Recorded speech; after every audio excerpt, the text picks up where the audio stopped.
I think there is something has changed in the last 4 weeks, since the summer basically. I think ChatGPT has suddenly become very useful.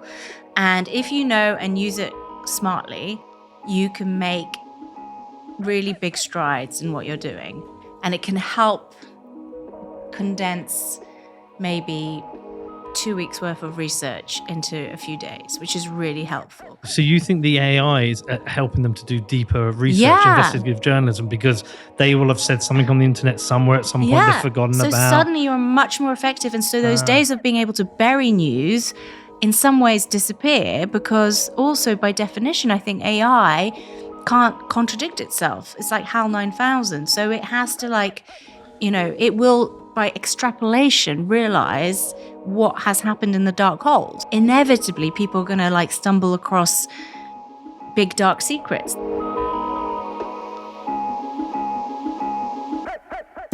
Hello, Isabella. Bring the mic in. Bring the mic to you. Like this?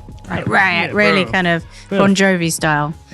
Did you see him save somebody's life recently? Yeah, that was pretty cool. He's a cool guy. Anyway, how are you, Isabella? I'm very good. Nice to be here. Nice to see you again. I can't believe you know Frank. I still can't believe I still can't believe you know Frank. That was...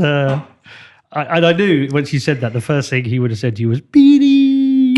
I love Frank. How is Frank? Frank is good. Yeah, he had that little whistleblower thing, and he's still trying to push it ahead with it, but I mean, I love Frank, and it's really useful. I've had a lot of good tips on it, so it works for me. He just needs traction. Frank and I have got to, I mean, it's not like there's a conspiracy against Frank or anything, but I do sometimes think that to really make it in this world, you need to be sort of endorsed by somebody. And you're either in the club or you're not in the club. If you're just like a little entrepreneur trying to make his thing happen, it's really, really hard. Yep. Really hard. And all the forces of nature are basically against you. I remember, it reminds me of that Network scene, it's like Mr. Beale or whatever. You need Peter Thiel. You need backing. You need or government contracts. Oh, well, we will get into that. So people are probably wondering who we're talking about. Just for context, how old was I? I was 24. I met Frank, and we set up a business on the King's Road in Chelsea, a web development business. It's my first business. Yeah, me and Frank went into business, and I would commute down to London every day. And it was at the back of this little hedge fund. They gave us 2 desks at the back room. And for about a year, we ran that. Had a couple of little clients. And at the same time, our partners got pregnant. And so, yeah. And so then I moved back to Bedford. So I had about a year working with Frank. And we speak about once every 2 years. And that's it. But I love him. And now you know him. And now I know him. And now a whole load of other people know him too. We should give a shout. What's this whistle? Product. It's the Haya, Haya app, and it's essentially a pretty good privacy, but not as good as pretty good privacy. It's about as good as you can get without having to overcomplicate the system so that normies can't use it. And his big idea is that if you're like a normie in a corporation and you want to whistleblow, you probably don't know how to do all those very sophisticated protocols. And these days, everything is a QR code and an app.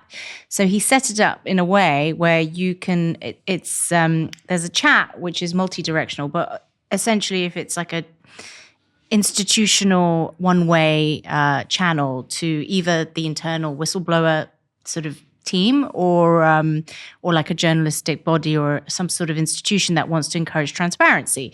And so it's one way. You are as anonymous as you can be, in the sense that you don't have to provide any of your information to download the app. Obviously, I think you have to have an alliance between the app company, the iPhone people, and whoever's your supplier, and the people are gonna laugh at me. What's it called? The people who provide the internet.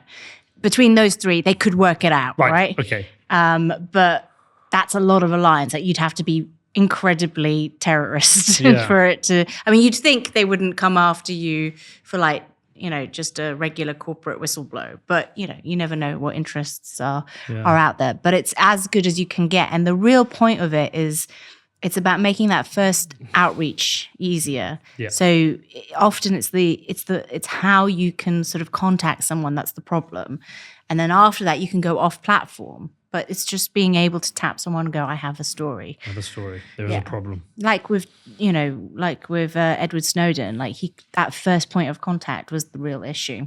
Yes. Okay. I don't know how he'd make any money off this. Well, he was hoping to sell it to institutions and organizations that would pay, who would want to, encourage, and maybe even government, departments or parliament, but it turns out, well, this is the problem. Like, actually, people talk a lot about wanting transparency and to encourage whistleblowers, but when it comes to the crunch, when it's actually put money down on the table and bring in these apps and make it easy, no, because maybe there are too many interests who might be exposed. Can't trust these people. We're living in very weird times, Izabella. I do think so. It's a weird time. Everything weird. Everything is break. It feels to me like everything is shit and breaking, and nobody can be trusted. And I don't know if this is the way it's always been, or we just have better access to information, or we are just collapsing. But it's weird. It's interesting you say that, access to information. I think it's a bit of everything. I feel like my whole thesis is we're kind of living through what the former Soviet Union was going through around the 80s, which is stagnation, productivity crisis, outward and obvious inward corruption everywhere, and people being so dejected and demoralized that they've kind of given up. Mm-hmm. So you see that in China now as well, the lying flat phenomenon. You know about that? No, what's this? So, it's a fascinating thing. So the people in China, a lot of young people in China, they just feel totally demoralized because every time they make a little bit of money or they have, an opportunity to save, Xi comes along and crashes that market. And he does it in a sort of controlled demolition way because they don't want bubbles to be generated. But it does mean that you can never make any proper money. It's almost dangerous to be well off there now. He's done all these anti-corruption drives, which is fine. I mean, definitely good to nip corruption and excessive luxury in the bud. But there is no middle class. And so the youth, and also because the demographics are terrible, that the youth are just dejected and they can't be bothered. They do the minimum they can. So it's this sort of nihilism. It's nihilism. It's like they call it lying flat, but I've checked out and I'm just not going to bother. And there was an element of that in the former Soviet Union as well, where people who had government jobs, they did the bare minimum. You just have the job for the sake of your income, but you can't really be. Can I swear? You can swear all the fuck you want. You can't be fucked. No, you can't be. And so you just do the bare minimum and you just don't care about your job. And that is that phenomenon. And I think a lot of people are going through that. I think that's happening here. Exactly. I mean, we're in. I think we are destroying our middle class here. Oh yeah. I think it's very difficult now for middle class people. It's funny. When I was a kid growing up, and you would hear about talk about the middle class, and I used to think, why do they care about the middle class? Because I'm from a working class family. My dad was an engineer, my mum was a nurse, and I used to think, why don't they talk about the working class? That's what fuck the middle class. I didn't realise how important a middle class is for a functioning society, and I see it now. I mean, I can look through friends and family, people I know. It's month to month now. It's become paycheck to paycheck. The disposable income that people had is now going on increased rent or mortgage. It's going on higher fuel bills, higher petrol. A lot of people can't, maybe saving for one holiday a year. My bar this last year has just got absolutely crushed. Oh no! Yeah, I mean it's fine. It survives, but it's not going to make a profit this year because people don't have the disposable income to go out and drink £10 cocktails in Bedford. But also, the prices. I mean, I went to Kew Gardens the other day, which I've been going to all my life.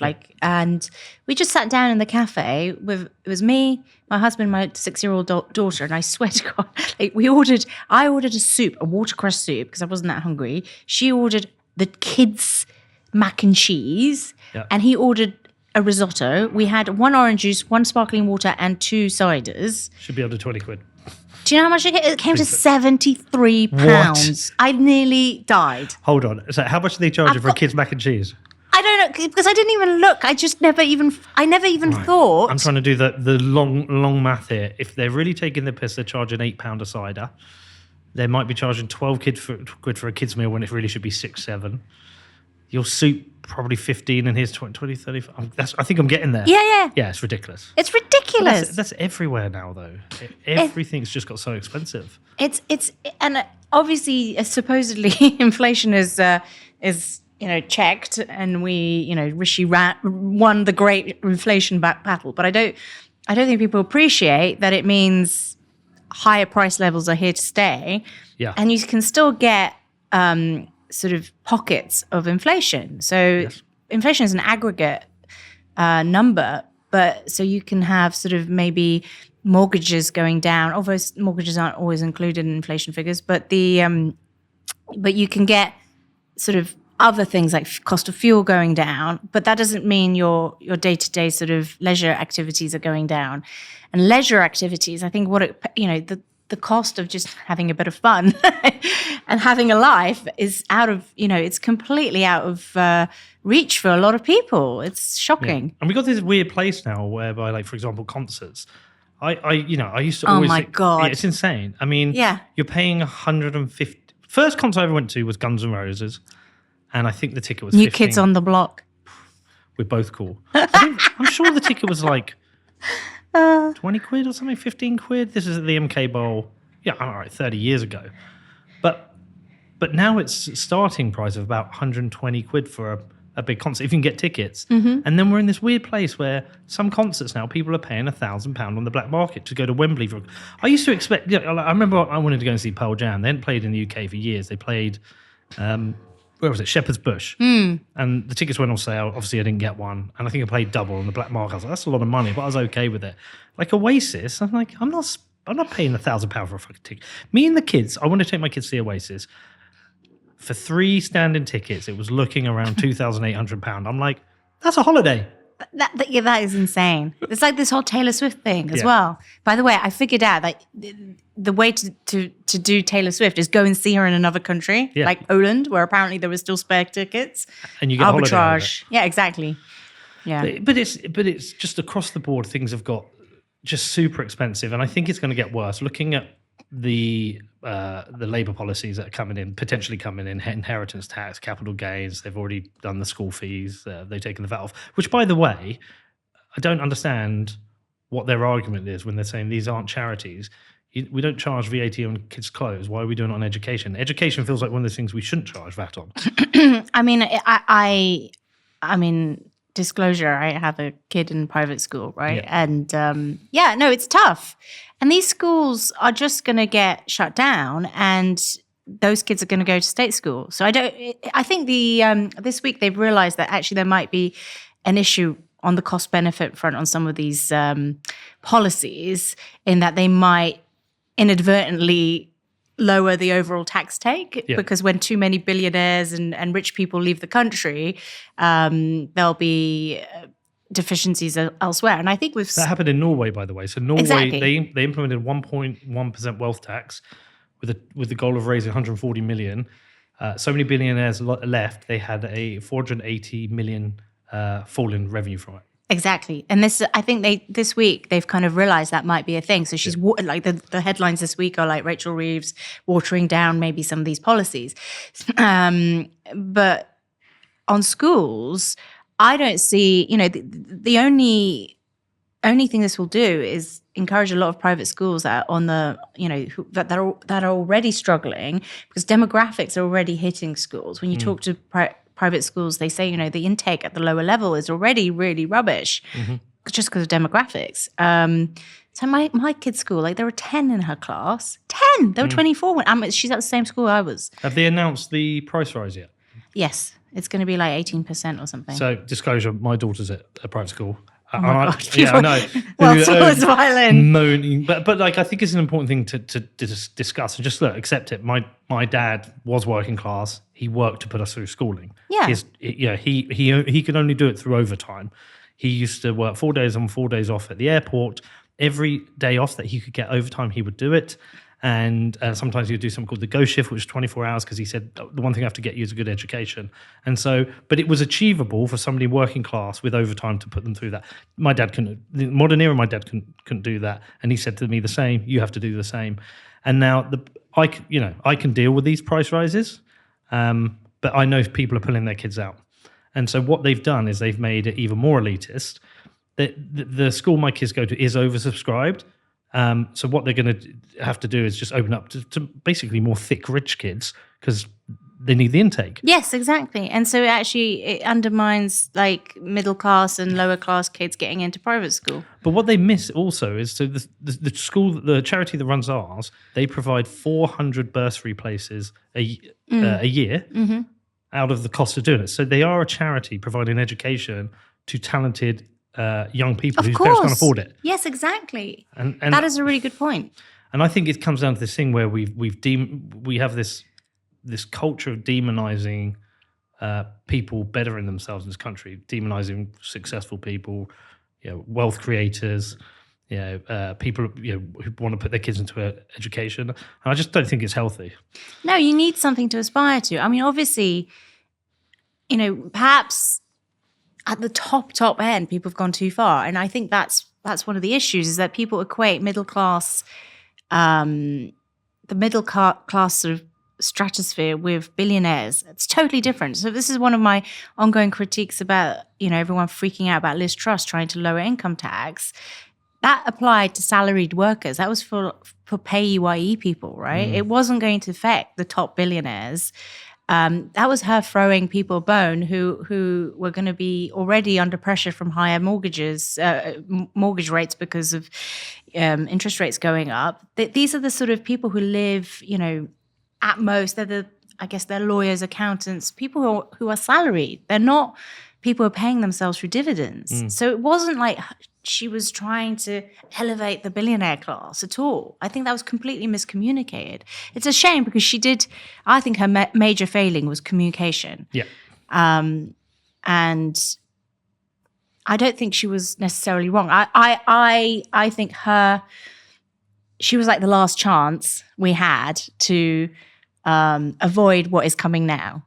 And I liken it to sort of like a movie where, like a disaster movie, you're being sucked into a black hole and Liz Truss comes along and she does something really counterintuitive and says, right, to get out of this like certain death pathway, we're going to have to lean into the black hole to like get enough energy to then project ourselves out of it.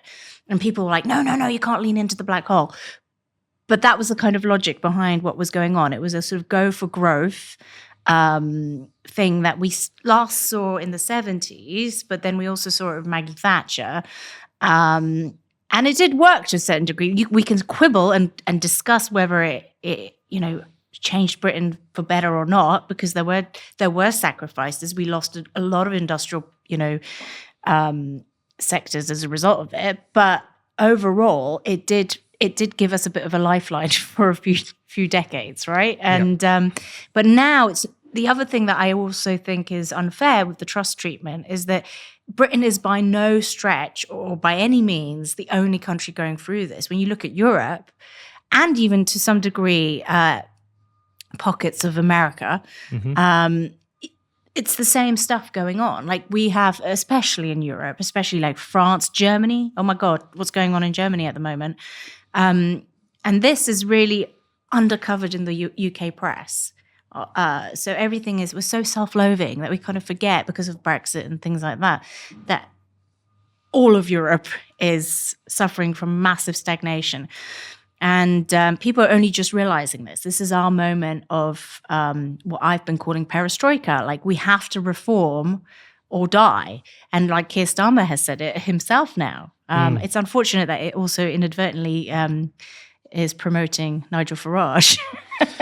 because of reform. It's funny you should say that. So I've interviewed Nigel twice. Oh, yeah. And I've met him and I've talked to him privately.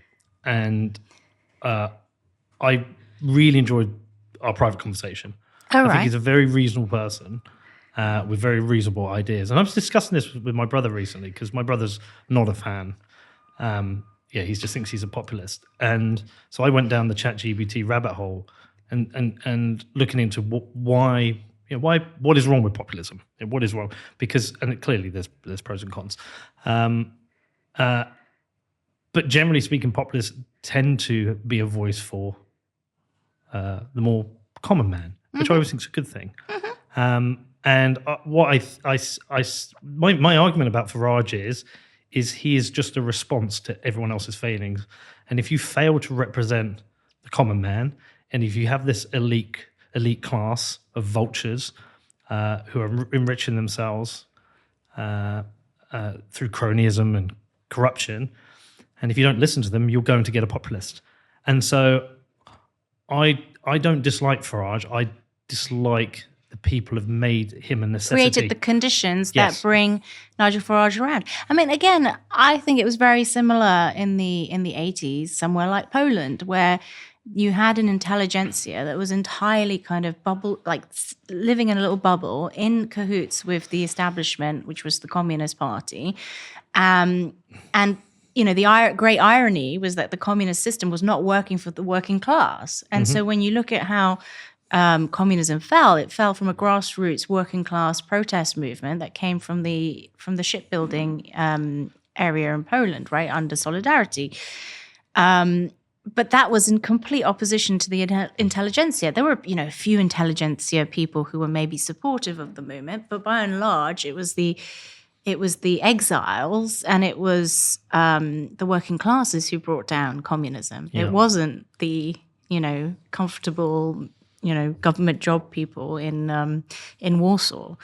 Did you see Steve Baker's exit interview? Yes, I did. I did. I thought it was quite. I mean, I know that he's a bit of people either love him or hate him, but I thought he made some very good points. So I wish he'd gone one step further. Oh, go on. Because maybe we should say what he said for those who didn't. We'll put it up. I'll put the interview up. We'll cut it into it. Okay. So anyone listening, we don't have Danny here today. But how long has that bloody lorry been reversing? We'll cut it in because there was two. There was his exit interview. There were two, and he had the one with Ed Balls. Yes. Well, first thing I would say is where I'm very sad is for our country, because I do think a Labour government will be a disaster, and I think that this moment of elation for them will not last very long. But for me, strictly personally, thank God at last I'm free.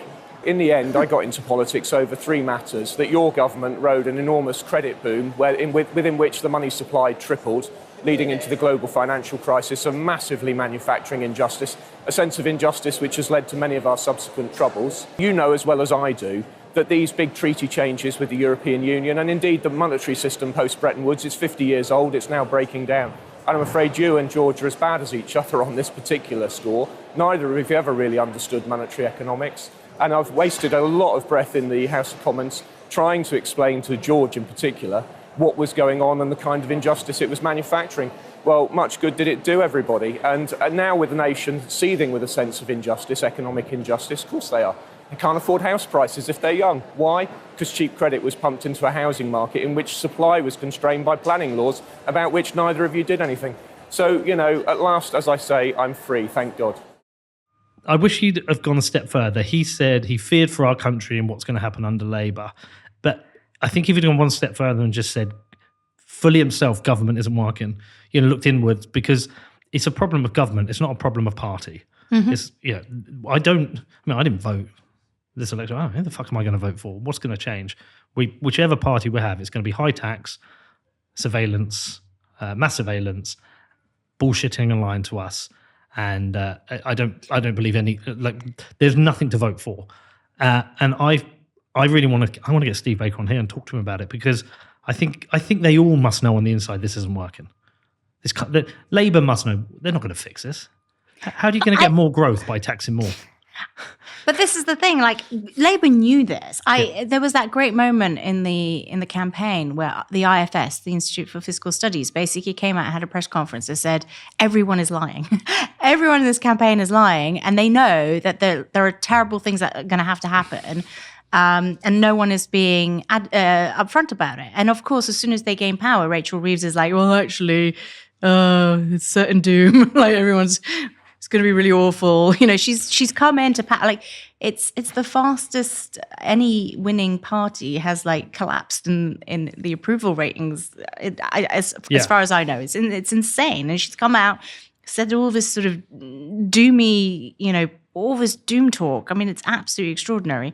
And supposedly that's going to generate growth. I don't see how that can be. That does not square. Well, I mean, I look at these things simply. I'm a simple man. I run a business. I run multiple businesses, and certain areas are very obvious that people haven't got as much money, and you can see that. Two numbers: attendance of people going into my bar numbers are down.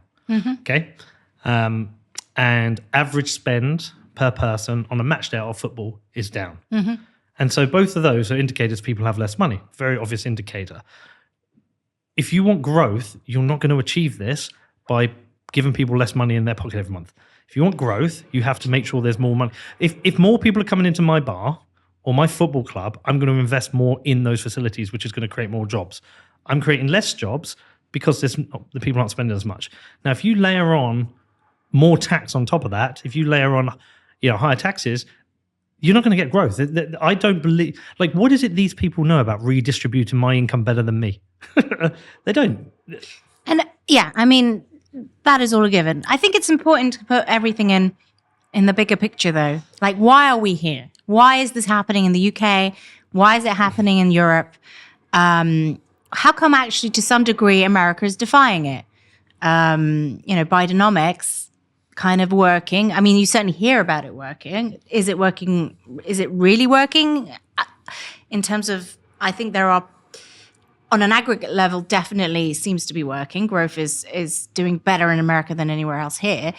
But whether it's distributed in a way that is going to foment sort of cohesion and not, stop these terrible civil war forces in America, I'm not so sure about that. So we need to look at why that's happening. And I think where we are now is an acknowledgement at the sort of very high levels of the establishment that the China experiment has failed. So China, we were supposed to have this wonderful globalized economy where everyone was going to benefit from industry going to where it can be optimized. And so you get comparative advantage and prices go down, and we are all beneficiaries of that. The problem is that China didn't play by the rules of the international trading system. And so it was undercutting everybody. And its core export market wasn't like an actual comparative advantage. What its core export was cheap labor, right? So when you are competing with other countries on labor costs, that's very different to competing with them on like skills or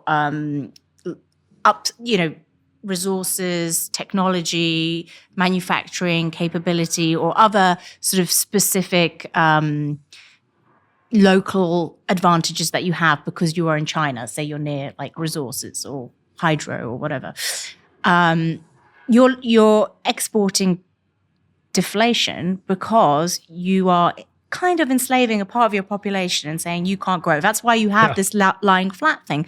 So China has got to the point where it now has to either allow those people to go up the sort of social hierarchy and get, up consumption, but then it has nothing, then it stands to be the same as everywhere else. So then it has to compete on something other than cheap labor. But can it do that? Well, yes, it could, but then it's a technological race. And you're kind of freezing that opportunity to extract the wealth from other countries and bring it into China. And that is problematic for China because their GDP per capita is at I haven't got the numbers to hand, but like, say hypothetically, like US GDP per capita is still pretty high. It's like let's say it's like $40,000 per head, whereas I think Europe is maybe around 25, something like that. I'm making these numbers up. I'd have to, but it's roughly that scale. And then China is still on like 7,000 or 10,000, so way lower. So you freeze these. Those numbers are totally made up, and every economist will say this is wrong. But I'm just giving you a comparative scale. I do have them to hand somewhere. I should have checked before I came on. And that is not enough. That is not enough to compete on the global. That doesn't create China a superpower, because the average wealth per person is just not of the same grade as the West. Right. So they don't want to. They still need to extract more wealth from the global system, or develop it in, on their own territory in some other way than just competing with us. Because once you're on that competition level where, it's very hard to allow a leapfrogging event to happen, because you're essentially going up together in tandem. So, or rather like this, yeah? So I think that's the point of anxiety. Now, what has happened beyond that is that we, having lost a lot of our industry to China and not being prepared to kind of take that, to really lower our standards of living, or have our working classes do the sort of hours that the Chinese are used to doing, which are quite crazy, right? We've had this sort of, that's where the inequality has stemmed from.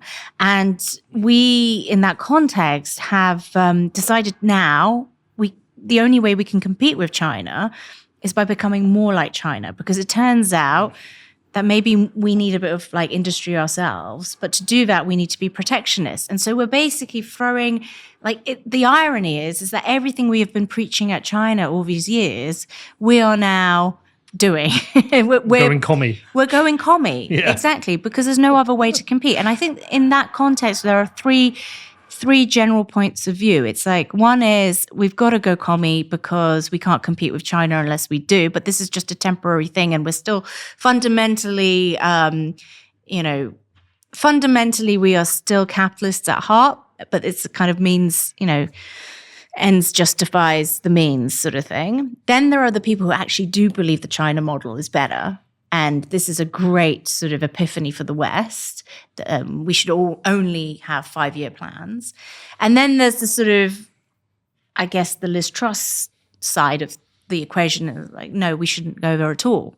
And industrial policy is important, but maybe there are different ways of achieving it. Like, we all kind of agree industrial policy has to happen. We have to rebuild our manufacturing set, or make ourselves less dependent on China. But there are ways to do it in which we can actually deregulate at the same time and make it far more competitive internally.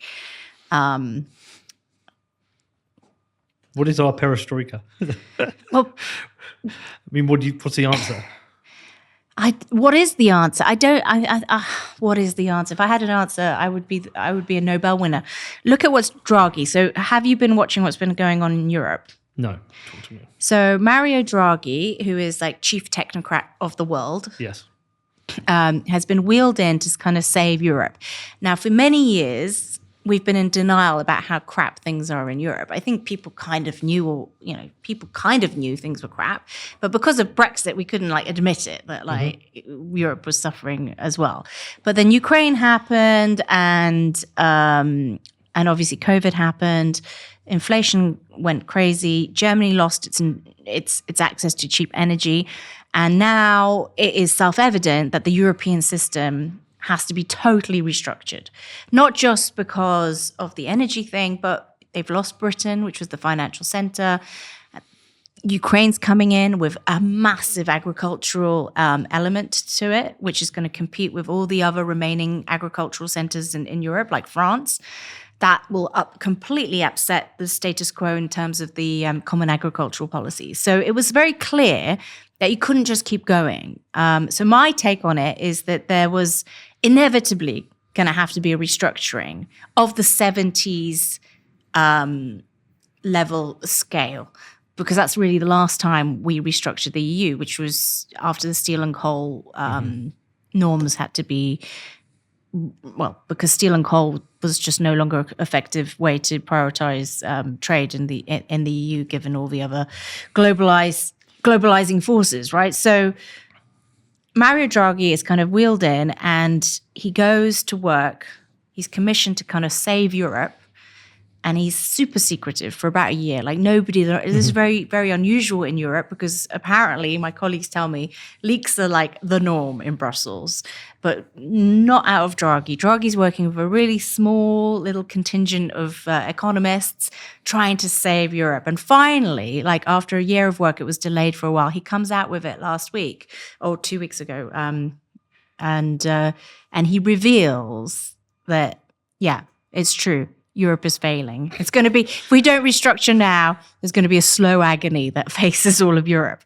And his big idea is that the main thing that's holding back Europe is the ongoing friction between the different countries in terms of capital markets, especially.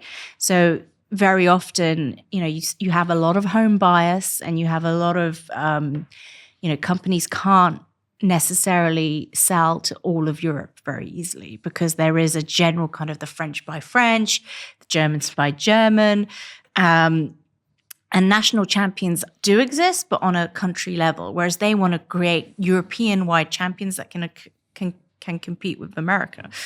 And so he's desperate to knock these walls down. But the problem with that is if you knock those walls down in Europe, you're also kind of knocking down all the cultural quirks that make Europe Europe, and getting rid of the inefficiencies that make the French, or the Germans, no efficiencies in Germany because they're German. That is the definition of what it means to be European. Yes. So it's very controversial, and then to support all this, he wants to do common bonds, which again have been floated for a very long time. But this is even more controversial because every country still wants to retain control over its fiscal, day-to-day policies. So he's upset everybody. But it is also a concession, I think, from him that Europe has to become more like a planned economy. And his general thing is that we can afford to be a bit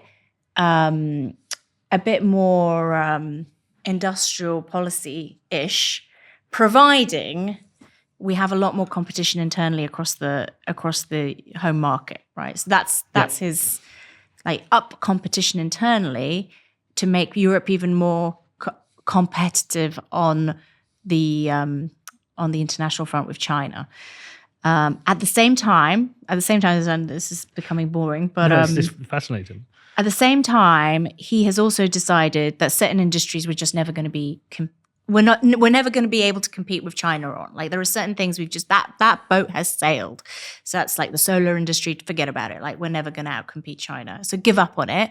Focus only on the industries where we still have a chance. So that he thinks high tech. Why is it that we have no? And this is the good stuff out of Draghi's report. Yeah. He's saying stuff like, why is it that there are no big tech companies in Europe?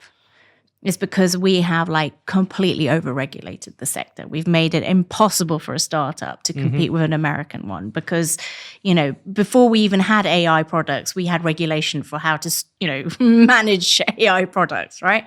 So Draghi has been very upfront about this, saying this was us shooting ourselves in the foot. And, regulation is great, but actually now is the time to deregulate if we want to compete. I still think they'll fuck it up. They'll fuck it up because everyone disagrees. It's like trying to herd cats. You can't. Europe is a giant sort of cat house, with lots of different cats. But it's the arrogance of these people who always think they can plan the economy better than the economy can. I think economies are emergent systems. That it's a organic system that matches buyers and sellers. I've got very simple ideas about this. I mean, even at a local level, I've been really tempted to run for mayor locally just because I've seen how hard it is to start a business in the town. Yeah. We've got all these shop fronts that are closed. I'm opening a simple little cafe. I've been working on this for months. The amount of work we have to do, in terms of kind of our regulation, we've got to put this new fire door in. And I totally understand fire regulations. I'm not saying we shouldn't have fire regulations, but the fire door is 4 feet from the front door. And it's because of the distance from the downstairs unit under the building to the door. It needs to be 4 foot closer. But nobody's using the downstairs apart from sometimes getting stock. The whole front is glass. No one is going to burn to death. And this was imposed on the building because of health and safety. This is one of the health and safety, one of the regulations. But these regulations, you see these everywhere. Have you everywhere. seen the thing going around the internet about like the new thing about the windows, about how new regulations so that people don't accidentally fall out of windows, because that's a problem in the UK, like in Russia. People constantly falling out through windows. Always journalists as well. Always journalists. We must save the journalists by making the windows really small. And so all the houses are now going to be really dingy. And it's funny, then that's one thing that Europe does do well, because then you go to Europe, you like rent an Airbnb in Europe and you're like, oh my God, death traps everywhere. It's totally fine. And somehow their children don't die. And sometimes people die. Okay. I mean, I understand we shouldn't do stupid things. I mean, my house that I bought 2 years ago was a new build. It had to have a wheelchair ramp. Yeah. Oh my God. But we had a gravel drive. But we have to have a wheelchair ramp. Just in case. The regulations say you have to have a wheelchair access. Once I've bought the house, I can remove the wheelchair ramp. Oh, that's... So all these wheelchair ramps are being built for houses, for wheelchair access to private houses, and that can be moved straight away. It's just more stupidity. It is total... This is exactly like the quota systems in the Soviet Union, like completely stupid, like just for the sake of, ticking these boxes, and you're wasting so much capital doing it. And then this cafe, I have to pay business rates. Right. So 15,000, it's about £15,000 a year. I mean, what does a cafe make? 70 grand maybe? Yeah. Small cafe if you're lucky. I mean, we're doing it for the football club, right? Yeah. As a club shop. And so before we do anything, all right then, mate. Before we do anything, my first line in my budget is 15 grand business rates. Yeah. So essentially, what's that, 1,200 a month or something? About that? It's about that. But I also... with all my staff, obviously, they would tend to be 0 contract hours. I might have one full-time manager. But I now have to add a 12.7% to their costs to give forced holiday pay. And I understand why people want to protect workers and think workers' rights can be abused. But these are teenagers. They just want a job for £6 an hour on a Saturday. And so it's just, and I've done the whole thing, and I think we can about scrape a small amount of profit over a year. But if you get government out of the way, this business is easy. And so I think, what are all the little businesses that could be created in this town if I went in as mayor and I just scrapped business rates? How many businesses would be created? Exactly. But you'd be upsetting the income flow to the local councils. But the council, what does it need the money for? I've been in there. They're a bunch of morons. Honestly, they're stupid. I can tell how much they waste money by their leaflet board. You just go to their leaflet board and all the things they tell you they're doing, and it's all. I suspect councils are, because they're massively undercovered by journalists, because the local journalism is basically dead, right? Yes. So there's no real accountability or scrutiny of what's going on. And I suspect, like, if anyone bothered, most of these councils, if you dug really deep, you'd find like insane amounts of corruption in them. Insane amounts. Well, I mean, I know of corruption in my local council. I know it exists. And because councils are the gateways to planning, remember? Yes. And planning is where a lot of bodies are buried. in fairness, the planning people are the smartest people I've met in that council. Yeah. They're actually quite smart. But again, with that, so a couple of areas of planning that I've uncovered that's really annoying. So they kind of broker the job of the council in that, yes, you can build this, but we need something additional for the council here. So, because the council hasn't got enough money. But it's things like, we want to put in some extension. They go, well, you've got to put in racks for bikes. I was like, why have we got to put racks in for bikes? So in case people want to cycle. I'm like, there's a fence there. When I was a kid, I used to lock my bike to a fence. Why is that not good enough? So it's a constant drip feed of things we have to do constantly that make it a nightmare. But I just keep wondering, in that, because this council, I swear to you, I'm going to offend people saying this, they're thick. These people are unemployable. These people are thick. Oh my God, you're going to have a Jeremy Clarkson moment on your business soon. I know. No, the chief exec, she's brilliant. Yeah, she's genuinely brilliant and really smart. Good offset, right? Yeah, she's really good. The mayor is fucking useless. And I don't know he's not done anything in his life to deserve the role of a mayor. You know, he's just basically a rich kid. His parents were rich, and I think he just wants to wear the robe. He should not be making the decisions he's making. He's got no qualifications. He's not qualified for the job. The councillors are generally really thick. If 3 or 4 of them I met are just some of the most stupid people I've met, but they're taking our money and telling us how they're going to redistribute it. Just insanity. Honestly, if I would go in there, I would get rid of it. I would just basically have a freeze on recruitment. I would reduce council tax every year, and I'd get rid of business rates. And I would say, find a way. Just what are you spending money on, and just don't do some of it. Just what can we not do? The humble bee, a keystone species crucial to the survival of Earth's inhabitants. Here's how things would look if bees vanished. And here's how they'd look if humans vanished. But imagine if instead we became a keystone species by doing things the right way, by taking responsibility for our actions and becoming the solution. Iron mines the world's most responsible currency the right way. Because the future depends on it.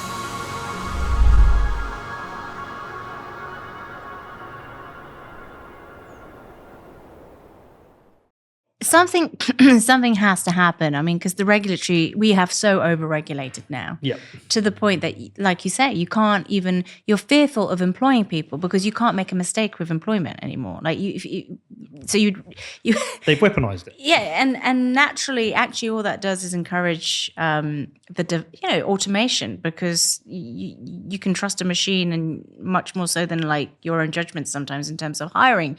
You don't want to make a mistake because that's going to be super costly for you. Then a machine can do it. At least it might not be as good, but it's consistent, right? But you also have to do a dance, and I'll say this openly on this mic, and anybody else who runs a business will tell you the same.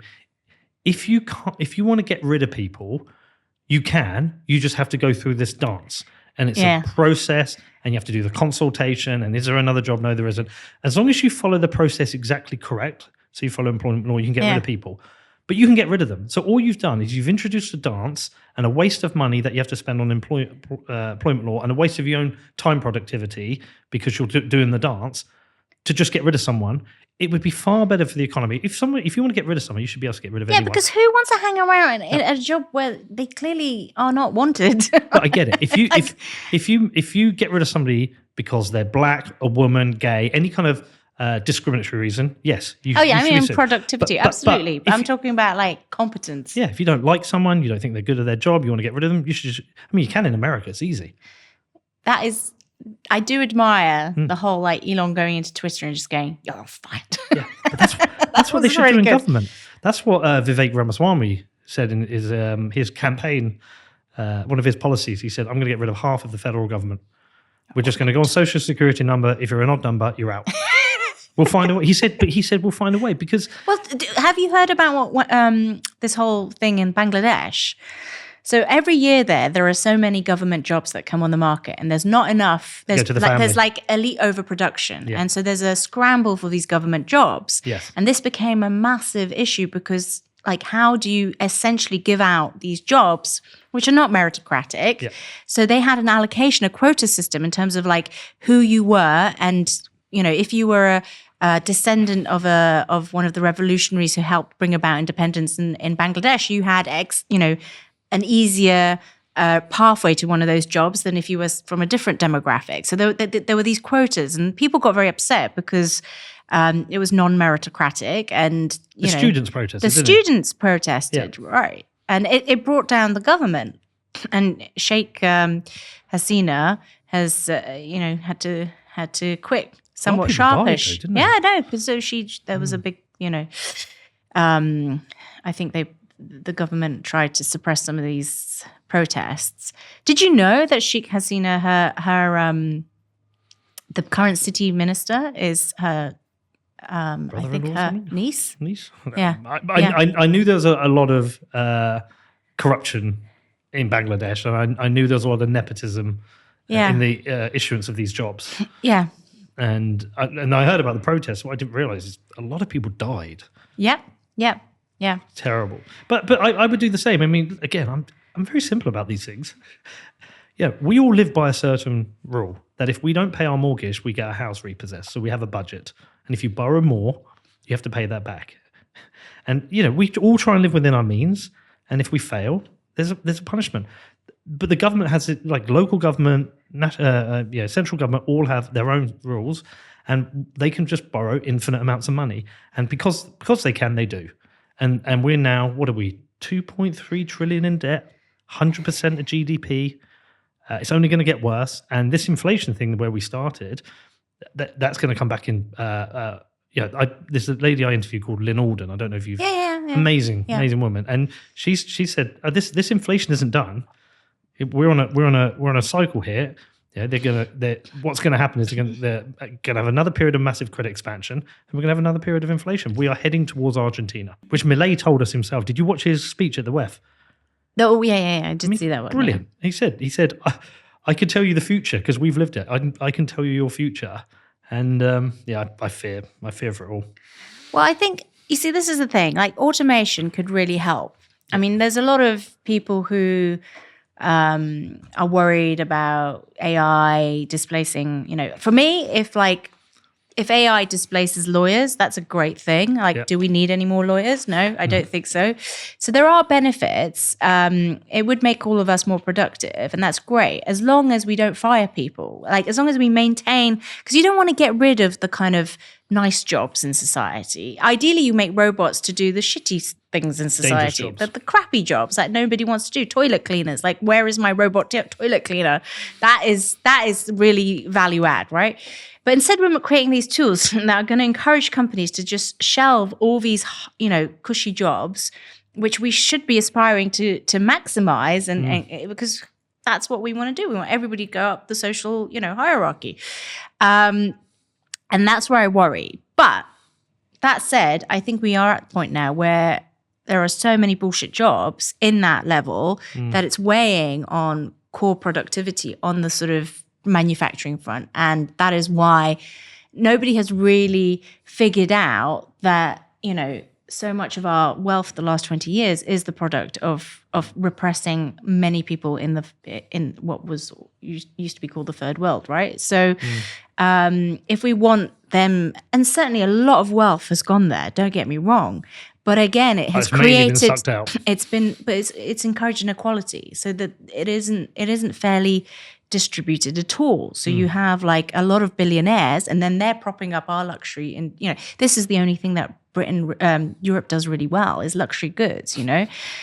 If you think about it, that is so I'm calling it. This is when Draghi got it wrong, in my opinion. We also, as Europe, have to recognize our strengths and our weaknesses. There's no point, I agree, with trying to chase China with making solar panels, but there's also no point in pretending we're highly technological and going to beat the Americans on that stuff. We need to just admit that Europe as a continent is effectively Disneyland. That is what we are. We're a holiday. We're a holiday zone, right? And we excel in hospitality and doing things the old way. I'm calling it inefficiency as a service. That's Europe, right? And rather than try and pretend and kill all these customs, we should just, that is what we do. We are like a Maasai preservation, reservation. That's what we should be. You don't want the Maasai to modernize because that would upset the ways of doing things. I find that really ironic, actually, when environmentalists are like, yes, we must preserve the Maasai way. But it's have you asked the Maasai? Do they maybe want some washing machines? Well, they do, actually. So I was out there in that part of Kenya, and you would see somebody with their full Maasai tartan with a mobile phone. Yeah. It's so cool. Yeah, because they want modernization. Yeah, you can't just totally repress them. So for the sake of, the fact that we must, preserve these old ways of doing things. But Europe as a whole, I think we are going that way, and we should just lean into that and encourage people to, I think hospitality is going to be one of our main exports, and just being, a good host. I just think government needs to get out of the way a lot more. Oh yeah, for sure. I mean, why can't they spend? Why can't government be smaller? Why can't government get smaller? Why can't they spend less? I think every government should be within budget, and I think if you go over budget, it should be a referendum. You should have a referendum. That's a good idea. You have to keep it to budget, and if you go over budget, we have a referendum whether to have a vote for a new government. That is our money they're wasting. It's our money they're taking. Yeah, I mean, why is it that they can continuously blow budgets and without any accountability at all? I don't know. Well, if you had a magic money printer in your bedroom, would you use it? Of course. Yeah. Of course you would. Which brings you to, essentially what I would call the sort of shadow budget world as well, because you're making promises. The way government works is it spends first and then taxes later, and that is always the incentive when you can do that. Well, the incentives are screwed. You can't go into government. You can't go into an election saying we're broke, we're going to cut all spending, and we're going to remove public services. You have to make false promises. Exactly, and that's the disingenuous thing about it. Yeah, it's terrible. The only person who, again, I'll go back to Argentina. Yeah, I was going to say, Milei was like, chainsaw. Yeah. No, we are fucked and we can't carry on. And people voted him in. Yeah. He. I don't. Are you tracking how well it's going? Yeah, actually, my colleague Dario has just come back from Argentina, and he was snapping all the menus. And it's funny because in the coffee shops, he sent me a picture of where the prices it's rubbed out so much because they're changing all the time. And there's also, he didn't, as a tourist, realize there were two rates. And so he got totally, he was like, the prices here seem very affordable. And then he was like, actually, no, they're not. It's the blue rate because they steal the difference. I thought Milei had got rid of that.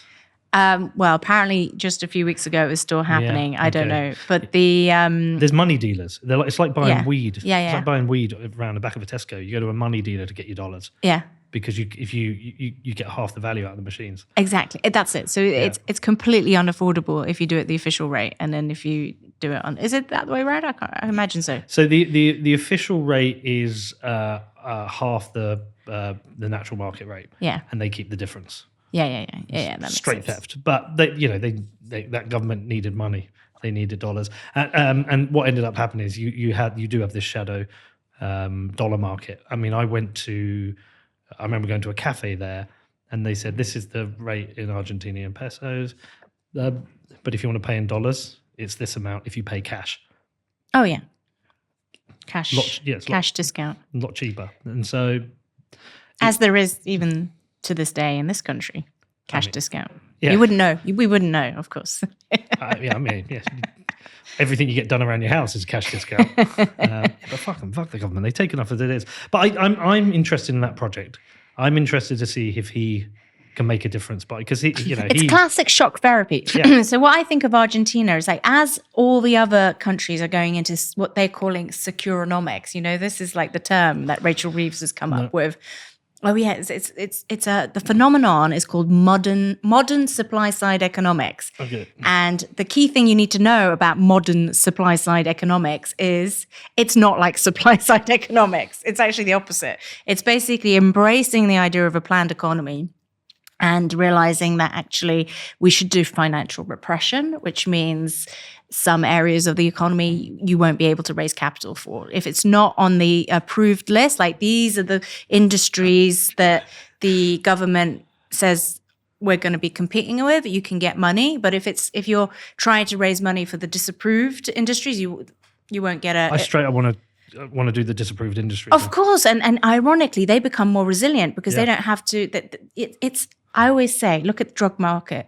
Yeah. The only people in the world that have managed to manage inflation really well are, not that I know from firsthand, but apparently like a gram of Coke is the same price as it's always been and the purity is getting better and better. And, so somehow the market economy, like pure market economy in illegal drugs has maintained a very good product at a very affordable and competitive price. Not that I condone illegal drugs. I do. I do. I think people should take what they want. I mean, the second interview we did here, I had my friend Gavin Satyanathan on. I think you'd get on well with him. He works in the medical cannabis industry. Uh-huh. And we had a really interesting, he came around my house the other day. We had a really interesting conversation. We've now got to the point in the UK, you can legally carry cannabis if you've got a medical prescription. Okay. So you can legally carry it now.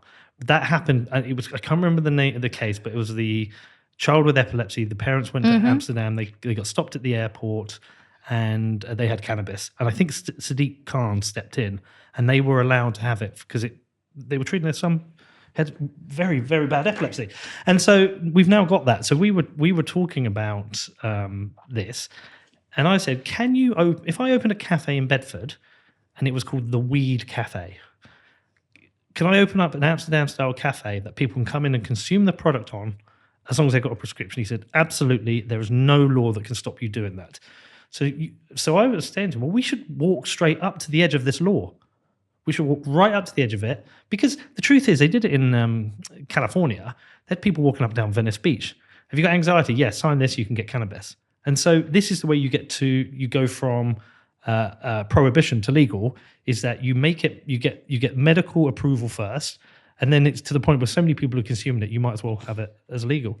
I mean, it's weird we don't have that. It's still prohibition with cannabis. I mean, look, I think cannabis it's tricky for me. With drugs, it's tricky because I don't want to condone it, because I do think these things, it's like smoking. It's legal, but it should be stigmatized is what I think, cannabis. I think there's enough risk in it in terms of some people just can't handle it and go a bit. I know a lot of same with alcohol. Yeah, I know a lot of people who did a lot of drugs and they're obviously So I don't want to condone it. And some people can handle it better than others, just like with alcohol. Some people can, I think there are many sort of high functional alcoholics, but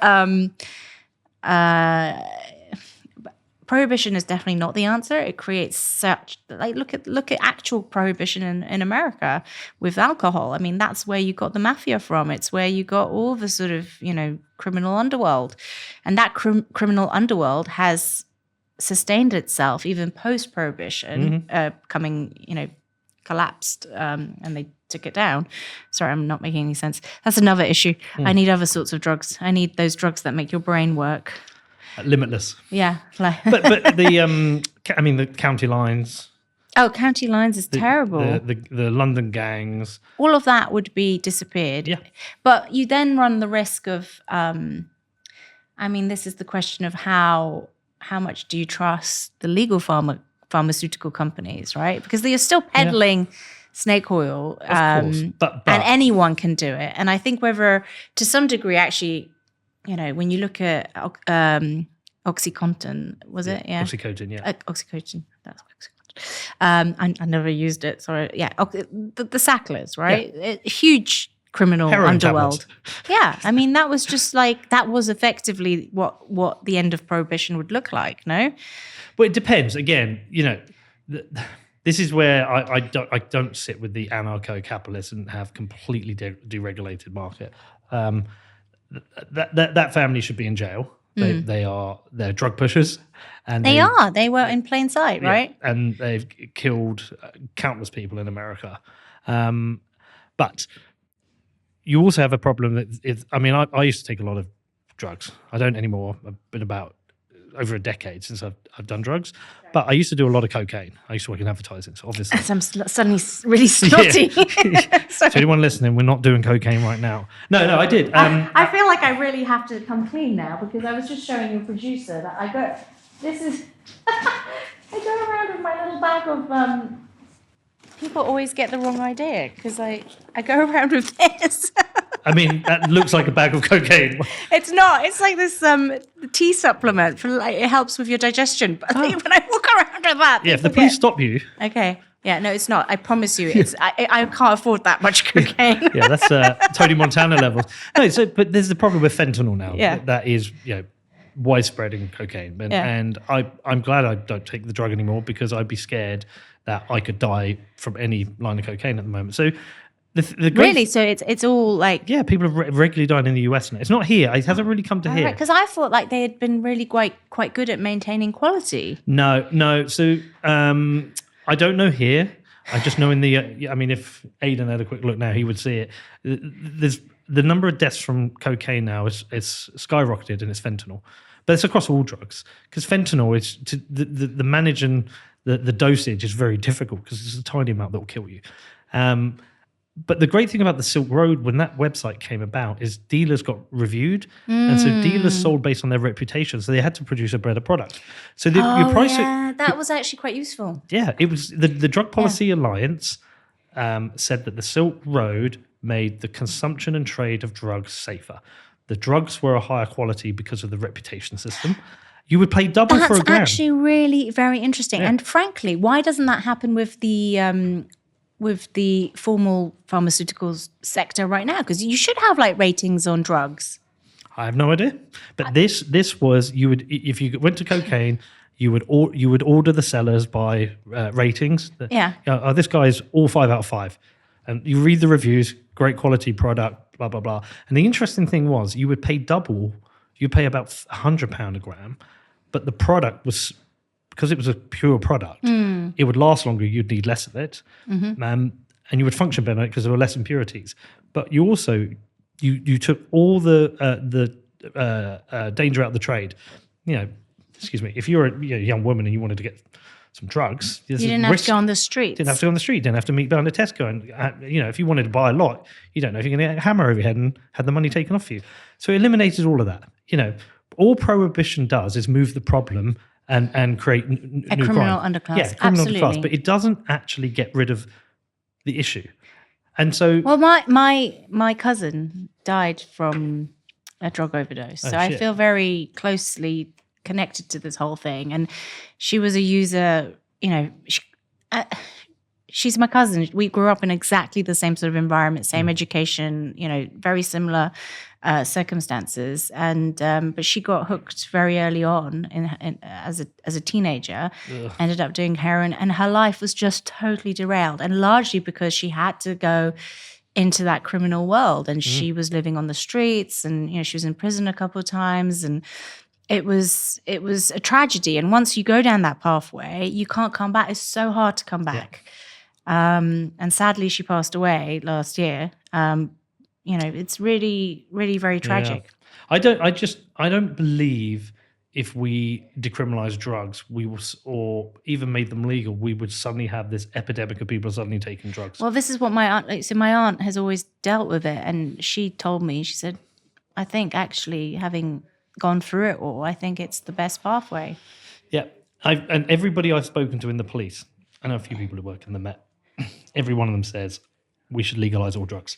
Every single one of them. He said, we are playing whack-a-mole constantly with dealers and the higher parts of the food chain. Actually, they almost don't bother with street dealers now. It's almost pointless because you arrest one, you destroy his life because he has a criminal record and goes to jail, and he ends up in gangs for life. It's very hard to get there. So it's not just the consumers, it's the people they're arresting. You arrest a kid who's got 8 bags of weed on him because he's selling them on the street. He now has a criminal record. He can't get a job. He's stuck in that system as well. What's he doing? He's selling a plant. So why do you think they won't do it? What cui bono from not doing it?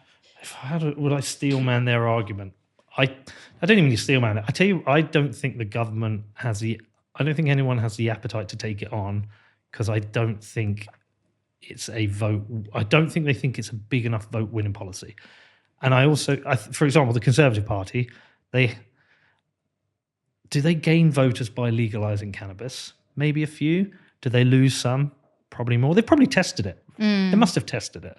It would need someone new, like a Reform Party again, who is coming at a different angle, who's got a lot of different policies. Well, again, it's very similar. Like, obviously, What do you think they haven't? I think a lot of it is also to do with the fact that having a massive illicit market that is very profitable is quite beneficial to, people who need to launder money for other things, right? Oh, so you think it's just straight corruption? Yeah, I think it's actually very useful to just have it's a very good business, right? Yeah.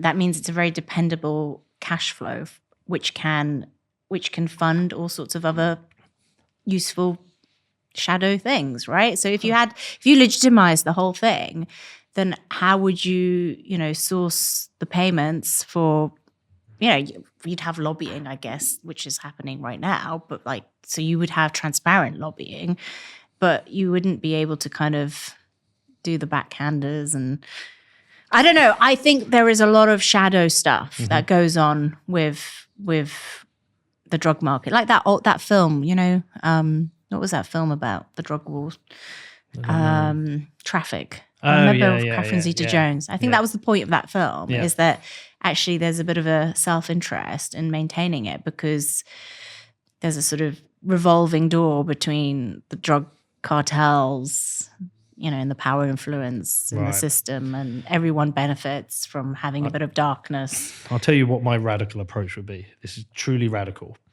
Not only would I legalize the drugs, I would go to all the current gangs and drug dealers and say, you're the ones who are going to run this. You know the business, you're going to run it. And being given the ability to run this business, these are the rules you have to play by, which is all your weapons come in. There's no more gang warfare. Amnesty. Yeah, an amnesty. I love it. But you have to now police your streets and police your communities. And you turn them into cops. And not so much cops, more like you have to invest in your local community. Yeah. You provide the jobs. Yeah. No gang warfare. There's any gang warfare, you're all in jail. I don't know the exact policies, but these are the people that know the trade. It's a very interesting proposition. Because if you don't, what you're going to do is you're going to change their crime.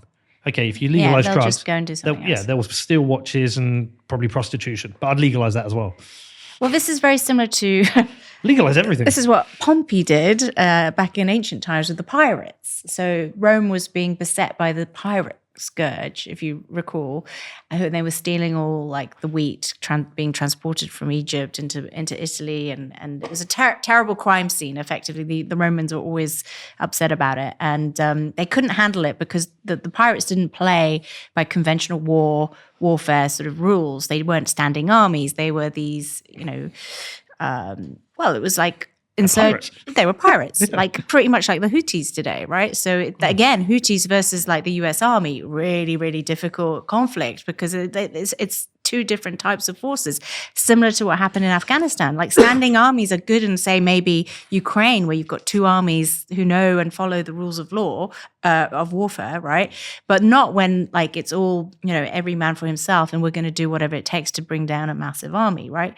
So Pompey realized that he wasn't ever going to get very far. And, there is what I would say, I'd call it scholarly debate about this, but by and large, I think it's pretty much consensus that he came back to Rome. He said, I defeated the pirates. They're all gone now. He pretended he won it in a battle, but actually he cut a deal with them. And he cut a deal where they could all kind of be given a bit of Roman land, and they had a vested interest in the system. Did it work? Yes, it did. And he became like Pompey the Great, defeater of the pirates. I mean, we it's quite interesting because it's a very interesting analogy, I think. Well, the majority of the states now in the US have either decriminalized or legalized cannabis. I think in Colorado, I want to say it's mushrooms as well. Mm-hmm. And I believe there's a lot of work being done on testing MDMA. And it's been proven very good for treating PTSD and couples therapy. Interesting. Yeah. Because it's a boost of serotonin. You're full of love. It brings down your kind of barriers. And so, I don't know why our government hasn't made an approach to changing this. The tax revenue alone would be maybe huge. We should just give everyone in Ukraine and Russia MDMA. Listen. I don't think it's like they would spray MDMA all over the conflict zones. Have you ever taken MDMA? Could you admit it, even if you had? Okay, well, I have, and I'll admit it. I haven't done it for a long time. Many years ago, I did it once, but I remember it was one time. One time. Don't take me to prison. I was full of love, but then the next day I had a terrible come down, and it was terrible, and I never did it again because the come down was just awful. Yeah, it isn't good. But I'm sure also part of the come down's to do with there's two things, because it's the pollutants they put in it. I was young. I didn't know what I was doing. And there's also, it's an intense God, dose my you'll dad's get. going to see this. Is he? Maybe. Let's hope not. My dad found out I did cocaine via my podcast. He's like, he phoned me up. I was like, Pete, can we talk about it? I was like, oh shit. I forgot you listen sometimes. But the point is that I believe if you get warring parties together and you give them both MDMA, they are going to hug. Two bitter enemies will hug on MDMA.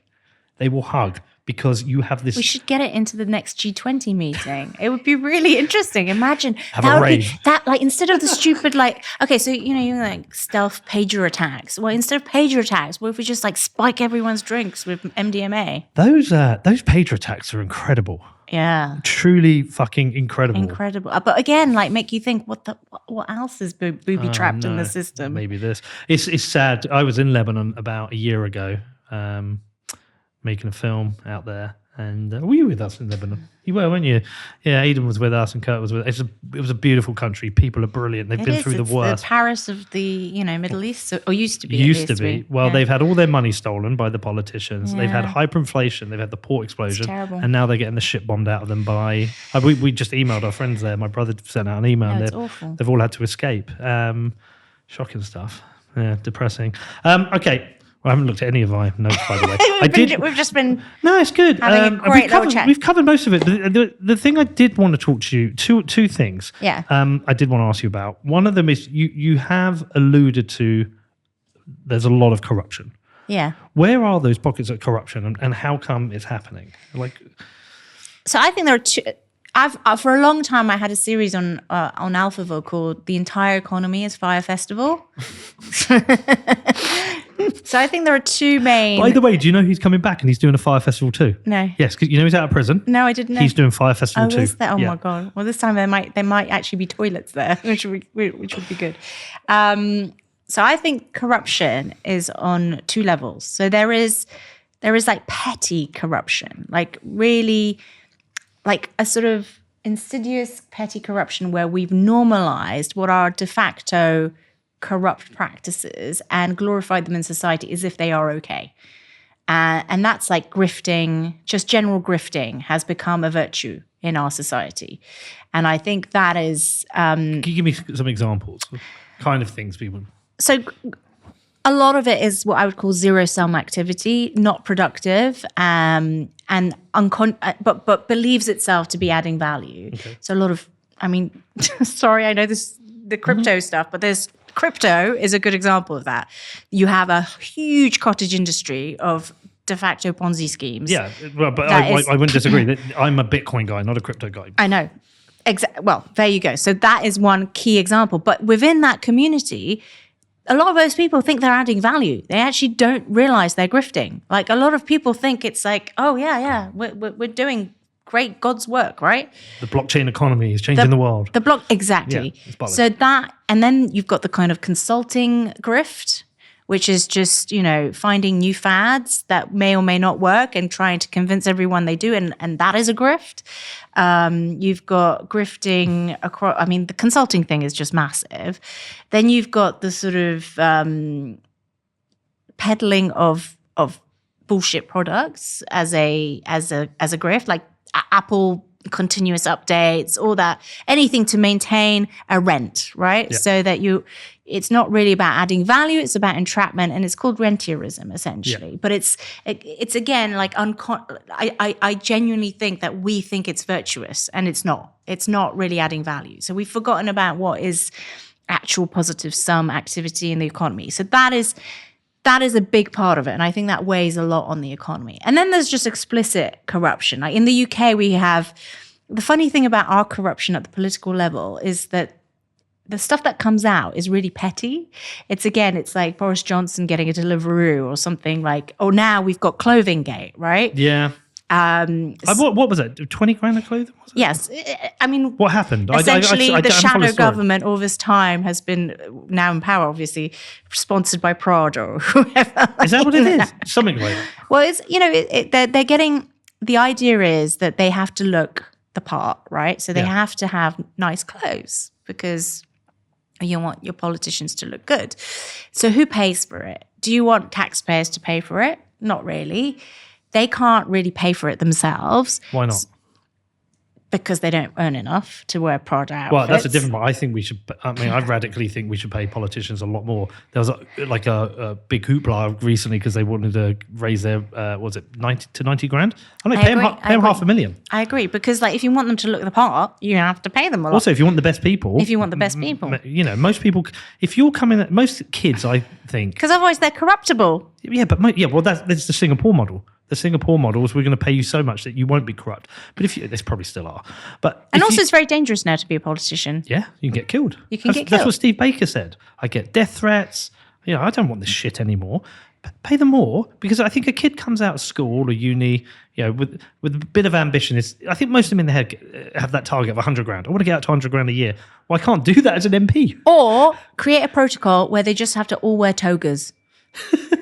No, but I would. That'll be great, because then you don't have to worry about it. Everyone just has a uniform. I'm a politician and I wear a toga. I have radical plans. I would pay them all, I don't know, £500,000, £1 million a year, and no private meetings. Every single meeting in every room is cameraed and anyone in the public can watch. I'm not so sure about the private thing, because about public meetings, because I do think sometimes when you're negotiating, you need being like under the sort of scrutiny of full, public viewing makes you like, you will never get Zelensky and Putin to like give, or, they have to be seen, so they have to be seen standing their ground. Whereas in private, they might be like, oh, well, actually, there's a bit more, sometimes you do need a bit of privacy. So I'm not sure about that, but I do like the idea of, I do think they should be paid more, especially now that their jobs is really dangerous. But I also think the corruption is hard to control for. Is it like this thing? Did Keir Starmer have use of someone's house recently? Yes, Lord Ali. Is that considered acceptable corruption now? These are the kind of things. No, I don't. You see, this is the thing. I don't think it is acceptable, and I think that people are really pissed off, especially when you're the Labour Party and you're preaching. We're going to like take down all these. It's different when you're the Tories. At least you're like, we're the Tories. We like this shit. But they'll just get away with it. Keir Starmer will just get away with this. He'll just make an excuse and nothing will happen. Well, this is the big debate. So with the clothing, like the excuse is that we need to look the part, and it's better for donors to pay for this than it is for the taxpayers. The party should pay. But everybody listen to that who has a job, who buys their own suits, will be thinking, well, I have a job. I buy my own suits. My boss doesn't buy me my suit. Yeah. Why isn't there a clothing budget in my salary package? There should be. Yeah. I mean, this is a good point. Like, why are we in the situation where to look presentable costs so much that you need a bloody donor to fund you? But it's like the Oscars. None of them actually wear. Like they don't. A lot of them don't own the clothes they go. It's all like I'm sponsored by Gucci or whatever. Yeah, but that's fine. I accept that. But I don't. I believe pay the politicians well, but you should buy your own clothes. They only wear British brands and like they do like advertorial. Yeah, fine. That would work. Do that, but I just think you need to operate the same as the common man. If the common man is buying his own suit to go to work, you should buy your own fucking suit. It's corruption stuff. It does my head in. It's just everywhere. But they've got a platform, and they can wearing the right suit or the right designer can also benefit those designers. I don't know. In this case, it was donors, not designers. But I think it'd be more honest if at least the designers were doing it. They get Keir dressed by posh. Yeah, spice. Who's a British one? Victoria Beckham. I don't know. Sam Cameron apparently has a clothing line, so specially geared at politicians, I would imagine. So why not? Yeah, but the corruption. So there's that kind of like that's the stuff that comes out. But I have a feeling that there's like the corruption, the real corruption, the sort of like Russian oligarch corruption. That's on another level, and the problem with exposing that side, so you can kind of expose like the political side of it, the very kind of petty stuff. That's sort of like it's almost a deflection, like from the really horrible stuff. But when you, as a journalist, get anywhere near exposing that really horrible stuff, you find things get in your way, or you get lawford, or you get there are massive blocks to exposing the really deeply insidious stuff. What are these blocks? Lawfare is the key one. Which I've been through myself. There you go. 5 years of that. That's because they're meant to be reforming the laws on slap, so you cannot bring slap cases now. But that has been a big one. Yeah. I think general black ops and intimidation, as we saw with my colleague Dan McCrum. What happened there? So he was working on Wirecard, and when lawfare didn't stop it, he was subjected to ridiculous sort of psychological harassment on Twitter, and they were sending people kind of stalking him. And What's Wirecard? Oh, I don't know about this. you don't know about Wirecard? Oh, wow. I thought everybody knew. No. So self-indulgent that I didn't realize. So Wirecard was a German fintech, and that turned out to be a massive fraud, but also front. Yes, I have heard about this now. But a front for a lot of spy activity as well.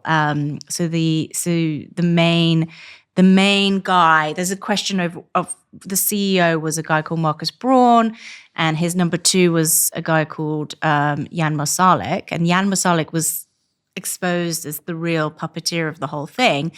And it looks very much like he was a Russian agent at the same time. And Wirecard was being used for all sorts of murky underworld activity. And the question is, how much did all the different respective people know? Because when you're operating a company like Wirecard that pretends to be legitimate, you have it's like that scene in Casino where like you have the front man who doesn't know, like useful idiot. He purposefully maybe doesn't know what's going on.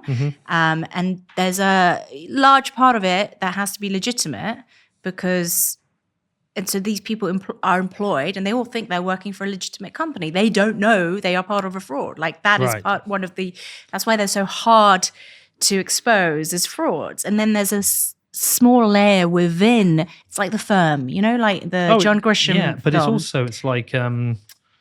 book rather. I always forget his name. The New York Ponzi. Madoff? Yes, it's like him. It's like so Madoff. a lot of people just don't know they're part of it. And I think that sort of corruption is the worst sort. And some of that is also potentially, then I would say there's another part of the corruption spectrum, which is where our actual institutions are running shady operations for the sake of national security. So that is a good example of that is the pager attacks in Lebanon. Like, how did we get into those supply chains? Lots of front companies, and those were effectively front companies that were condoned by presumably the state of Israel, right? For the sake of, or working with allies or not. Maybe some of them were subterfuge. We don't know how much coordination was going on. But my hunch is that sort of what I would call illegal stuff is also very big. And and whether or not you see it as criminal or not depends on whose side you are in the global kind of geopolitical war game that we're in right now.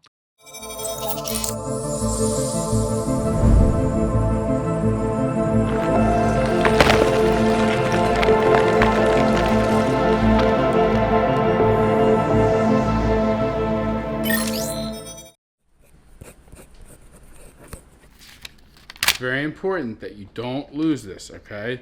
This is your inheritance through Bitcoin.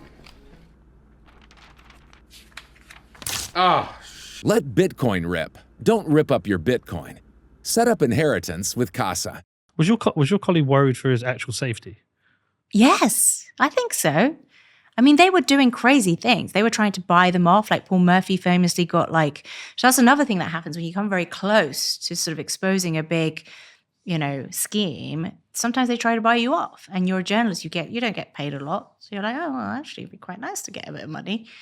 And you can never be a journalist again. No, but you quietly walk away, check. get a nice, walk away. And they give you sort of like fuck off money. And you're like, oh, wow. Of course, you'd be an idiot to take it because and also it would be exposed eventually. But you go into journalism, but always be suspicious of journalists who suddenly retire to the Cayman Islands. Well, I think as a journalist, you don't expect to make a lot of money. You go into it because you have a purpose. Yes. Well, you'd hope. You'd hope, yeah. That's sad. Journalism itself's in a weird place.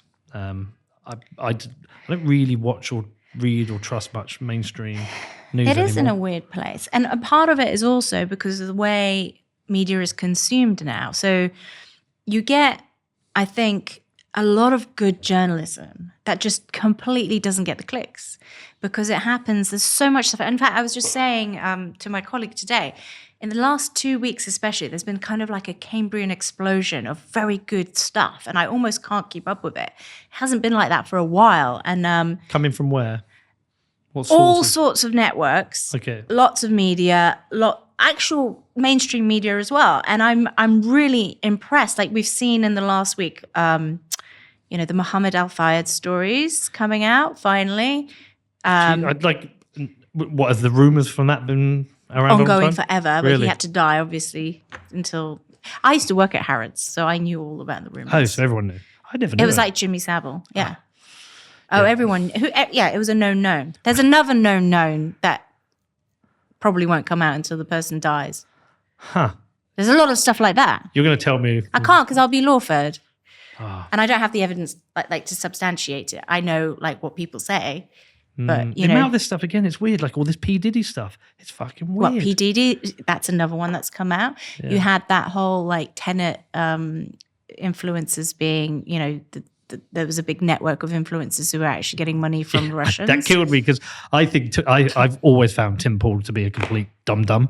Like I used to really, really like him when he first started working, when doing his films, when he went out to like Chernobyl. And I thought, this guy's great. And he just went further and further down the like super weird right-wing edgelord like strategy, and I just didn't like it. And to find out that he was being paid by Russians was fucking brilliant. It's fucking brilliant. And the other guy, the Dave Rubin, because he's just a total. I can't see whether he's a total wanker. He blocked me on Twitter because he was just calling for Israel to glass Gaza, and I was like, that's some fucking humanity here. And he blocked me. So to find out all those would be, he was Lauren Southern, and there was one more. I thought that was brilliant. I mean, to me, Tim Pool's done now. It's like, see you later, you're a fucking idiot. But you see what I mean? Suddenly there's all these stories, and I've got a whole list. I've got about 10. There's nowhere to hide anymore. And I think what's happened, actually, I think this is a function of ChatGPT. I think part of it is, I mean, obviously not like Mohammed Al Fayed and stuff like that, but there's also Putin's Trader. That was a fascinating one. But hold on, do you think the AI are like uncovering things? I think it is actually making journalists better. And some journalists, not all of them use it yet, but those who are using it, I'm using it a little bit, but not for writing, but for research. And it does help, it helps inform you about things in a very quick way, which cuts a lot of corners. Do you talk to it yet? Not yet. Have you heard it? Have you played with it? No. Oh, it's fucking amazing. I did it yesterday on a show. I'll do it again now. It's incredible. So I'll give you an example. So my daughter asked to watch Interstellar the other day. So we watched it. It was hard work. And so when we're driving in the car and she's asking about things, we use ChatGPT, but we used the voice one, and obviously by Bluetooth to the car. So you're just driving along. So it'll be like, here we go. Explain time dilation like I'm an idiot. Okay, here's the super simple version. Time dilation means that time moves slower for someone who's going really fast compared to someone who's standing. So we won't do the whole thing, but the point of this is... But that's the key thing to the prompt, like I'm an idiot. Yeah. Because I that's an interesting way that you've done it. I usually go, tell me this as if I'm a layperson. That's the I put you everything... just go blunt, you go, I'm an idiot. Everything I write now goes through ChatGPT. So my program notes I do for the football team, I write it, I put it in there, and I say, my most common prompt is write this better, and it will just rewrite it for me. And look, some of it I have to change because it's clearly AI, but that is great. So if you're interested in a subject, it's almost like an interactive podcast. So you can be driving along. It's very useful. Yeah. Tell me about the, tell me about the history of conflict with Russia and Ukraine. It will tell you. And then you can go down deeper and deeper rabbit holes.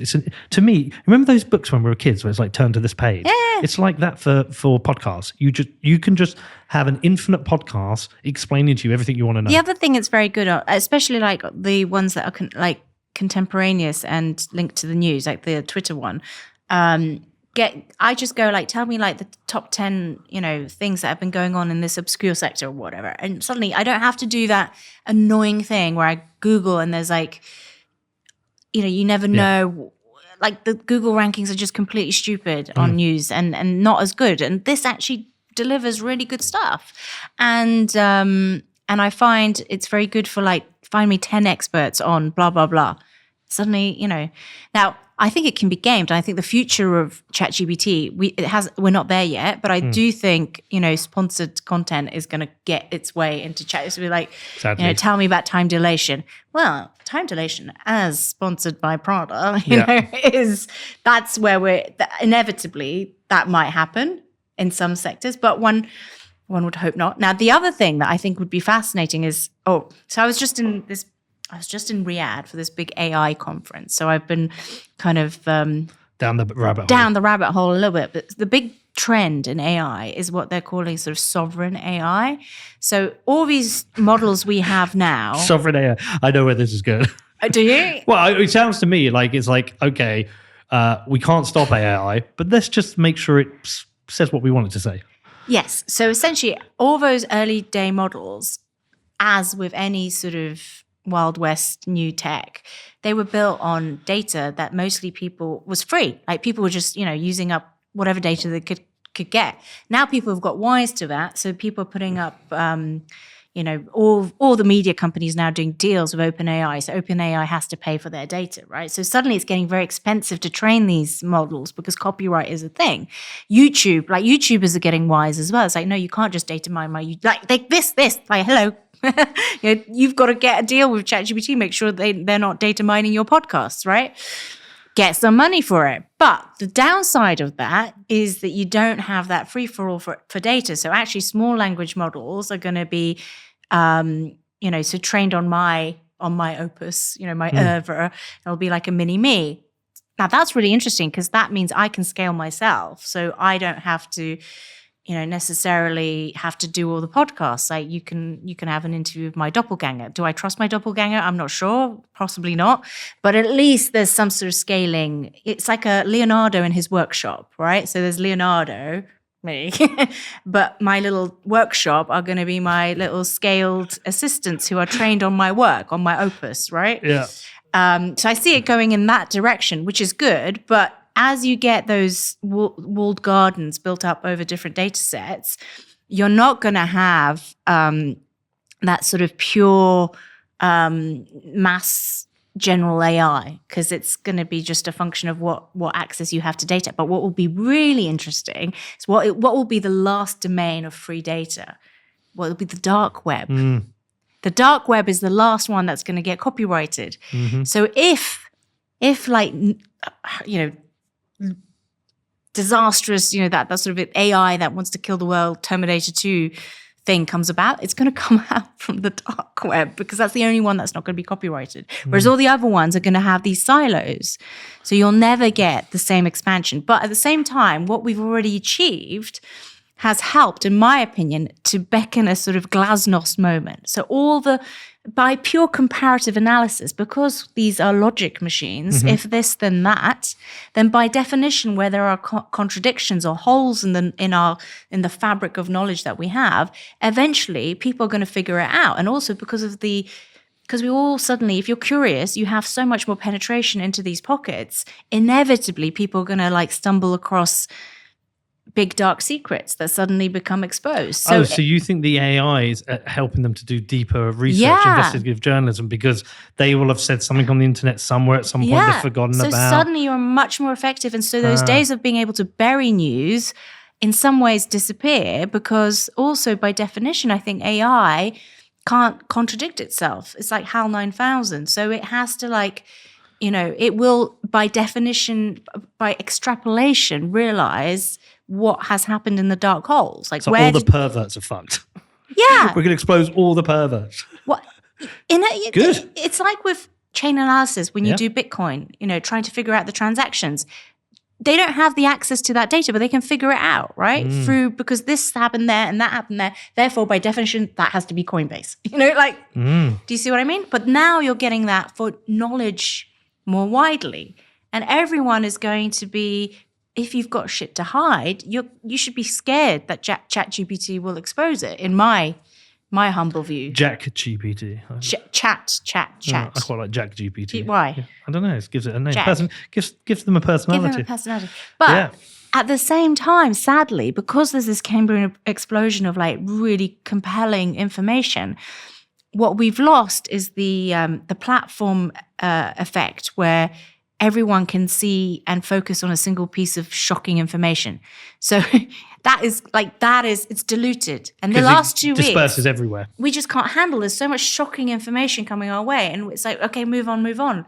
And usually a scandal that would take like months, like even the post office scandal, like we're moving on so quickly because there's so much shocking stuff and we just don't have the capacity to deal with it. I find this P. Diddy one really interesting because I think it's going to expose a lot of people. I think a lot of people got a lot of shit to hide there.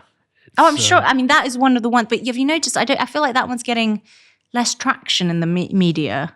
I'm seeing constant stuff on Twitter. Do you know on Twitter, but not like so much. Maybe I'm not looking for it. I mean, do you know? I think who's come out of that really well is Justin Bieber. Yeah, I think you feel like he's the Drew Barrymore of his age, isn't he? He actually. Someone put a montage together of all the weird shit that he was put through, and I was like, "Fucking hell, that's not good." People asking him really horrendous questions. Yeah, and then the way he dealt with those questions were brilliant. Like somebody asking him one, it was like it looked like an American version of Loose Women, and some woman said to him, "Would you rather stand naked and sing a song in front of your fans, or drink a bottle of liquidized mealworms?" And he was like 15 when he answered. He said, "I've got some really young fans. I'm not going to be naked in front of them." I was like, that's a great answer for a kid. Good guy. And then he just did another interview and he was talking about Billie Eilish and saying he doesn't want her to go through what he wants to do and protect her. I was like, do you know what? I probably always looked at Justin Bieber as a bit of a tit. And actually, I'm wrong. He's quite cool. He handled a lot of shit badly. He had a lot of bad shit really well. But no, that P. Diddy stuff. Do you see people have been deleting their Twitter history? That's because, do you know why? Because I was like, well, are you trying to hide tweets? It's not. I was here at this date, this date, this date. You've timestamped, essentially you've timestamped where you've been. So Pink's deleted hers and Usher's deleted his because someone can just go through and go, you've got like You've got a public record of where you've been. But timestamp of places and locations. That'll be web archived somewhere. Probably, yeah. But I think it's just panic mode. ChatGPT. I think ChatGPT's got all the info. I'm going to go. They've mined it all already. Well, you can ask it to find somebody based on certain bits of information. Because I've like pen tested myself on it, and it's kind of freaky. Fuck. So, but it is fascinating. And I do think that sort of information transparency, like it will force what I'm calling, it's Black Mirror. It's actually, to be linguistically accurate, it's the info apocalypse. Yeah. But have you because seen apocalypse that Black Mirror? Actually means transparency. It's the moment things are revealed. Have you seen the Black Mirror episode where everything is public, all information is public? Black Mirror gets everything right, just slightly ahead. We've got the armed robot dogs now, but there's an episode, and it's like if you have full transparency, what does that do to society? Does it make it better or worse? And I don't know. I don't know the answer. I think it's, but the perverts are fucked. The perverts are fucked. That's the problem. Well, it just turns out that everyone's a pervert. Everyone's a pervert. I'm kind of like, I'm looking forward to, I think it should be sort of scaled in some way. So if you're a public figure, certainly there needs to be more transparency, but at the same time, you do deserve your privacy. So, I am big on privacy too. I think people are not perfect, and we have to acknowledge that a lot of us are going to have a lot of weird history. Yep.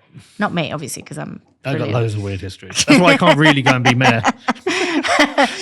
But this is where, somehow weirdly, the moral tenets of Christianity come into play. It's like maybe there was something in this forgiveness idea. Like maybe actually, okay, we've all done crazy shit, but that doesn't mean we're the people we were 10 years ago are the people we are today, right? And maybe we have to kind of get over a few things. And then there's the question of if say have you ever watched that episode of South Park where they have Troll Trace? Troll Trace. It's similar to the Black Mirror episode where the idea is this guy tries to troll everyone to death, and the Danes of all people create a counter trolling system which exposes all the trolls, right? And that day is the info apocalypse, Right. when everybody has access to everyone's emails and you'll be able to see everything, including what has been said in private chats. And the question at the end of it is like, would you look up your husband's, what he's done online? And I think it's Stan's mum who's like, you know what? I'm not going to do it. Probably best. Oh no, it wasn't Stan's. Anyway, it doesn't matter. What I think it was. Who's the other character? Can't remember. Ike's brother. Kenny? No, the other one. Kyle? Kyle. It's Kyle's mum. He's like, I'm not going to look. And that's how I think I would be. I'd be like, you know what? I respect my husband's privacy. I wouldn't look. And I don't want to know. I don't want to know. I think if all our private chats, text messages, conversations. Everyone's going to prison. Everyone's going to prison. Definitely under this Labour government, they're going to prison because, fuck, we're all in a lot of trouble. I mean, and then of course there's Matt Hancock who does it like voluntarily, like he Openly. volunteers his private messages to a journalist who then exposes them to everybody. Now? He was on I'm a Celebrity and stuff like that, wasn't he? I have no idea what he's doing. I don't miss that guy. But yeah, So good journalism's in a good place, then, you think? I think there is something has changed in the last 4 weeks. Since the summer, basically, I think ChatGPT has suddenly become very useful. And if you know and use it smartly, you can make really big strides in what you're doing. And it can help condense maybe 2 weeks worth of research into a few days, which is really helpful.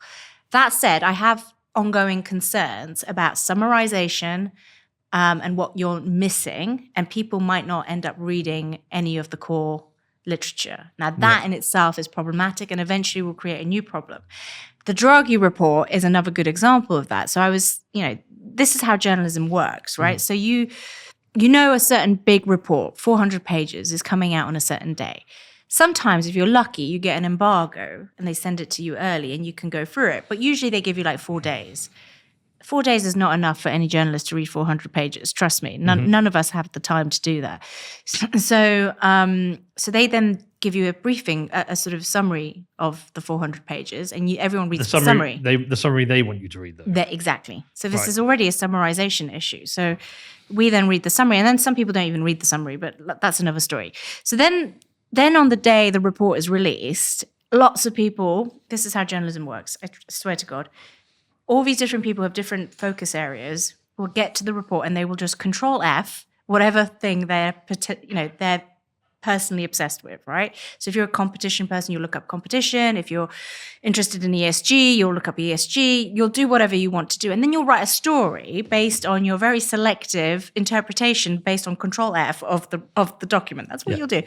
And if you're really if you have a bit of extra time, you might call a few sources and ask, and then usually the same sources, are quite circular about these things on that day.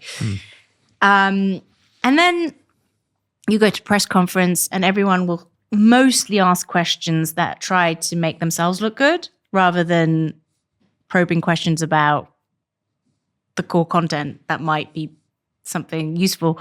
Like for me, if I was at that press conference, I'd be like, is this an admission of failure of the European model, and how much of what you're recommending is basically us having to do what China is doing, right? That would have been what I asked, but nobody asked that question.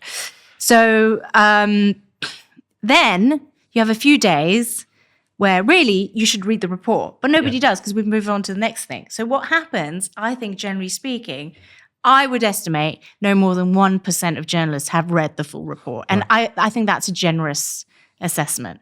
So this is quite problematic for society where journalists are not actually reading the core literature because you can slip a lot of shit in. Yeah. Do you see what I mean? Yeah. I mean, but summarization through ChatGPT is equally potentially bad. Yeah. And we can ask it to summarize the Draghi report. I did. It said the Draghi report released in September 2024 addresses the European Union's long-term competitiveness, blah, blah, blah, blah, blah, blah, blah, blah. It outlines several significant challenges facing the EU involving sluggish economic growth, an innovation gap compared to the US and China, and risks stemming from geopolitical dependencies. The report stresses the need for an urgent and massive increase in investment, 750 to 800 billion annually, which is around 5% of the EU's GDP. This would target areas like decarbonisation, industrial strategy, technology development, and energy. One major focus is closing the gap in key technologies such as AI, pharmaceuticals, and transport, whilst also securing supply chains from potential geopolitical vulnerabilities. Draghi's recommendations, nearly done, extend beyond financial investment, calling for reforms in EU competition law to enable strategic mergers, as well as fostering a more innovation-driven regulatory environment, particularly in AI. The report suggests that Europe have missed out on previous waves of digital information and needs to loosen its restrictive regulations in this area to allow businesses to thrive. In summary, the Draghi report provides a bold, comprehensive plan to rejuvenate the EU's competitiveness through coordinated efforts in innovation, investment, and policy reforms, but it faces political and leadership challenges in its implementation. I don't think that's a bad summary. Yeah. I think that's a good summary overall, but it doesn't really give you, like, if you read that as a layperson, I don't think it would really hit home how big a deal it is. See, but this is where you can get interesting. This is where I'd be driving along and I would do that thing where I go, okay, because I'd just be chatting and I'd say, okay, that Draghi report information is really cool, but is this basically an admission that the EU project has failed? He'll sit on the That's fence. an interesting take. And in a way, you could argue that the Draghi report acknowledges some deep flaws within the EU project. The report highlights that the EU is lagging behind global competitors like the US and China in key areas. She sounds so hot as well. She's got the perfect voice. She's her. She's her. It is. It's her. It's her. It's a male one. I want Tom Cruise. He'll be like, "Hey, baby." I want Tom Cruise on my one. But that's where it can be useful. So rather than, because it can make the report interactive. Right, okay, I want to drill down on this bit. Oh, I want some data that's not in the report. Tell me, you can dig into it and give me some opinion. Actually, I hadn't thought of doing that. Yeah. But I can't figure out how to upload the entire 400 pages into ChatGPT without it going, you have overloaded the system. But you won't need to, because it will already be able to source it. It will already know. It will source it online. So it will you don't need to do that. Okay, well, maybe I've still got some sort of old version. Unless, what I don't know if it's got its summary from the report. Let me ask it. Hold on. Yeah, ask it. Scrutinize that shit. Did you source this from the actual report itself or from articles reporting on the report?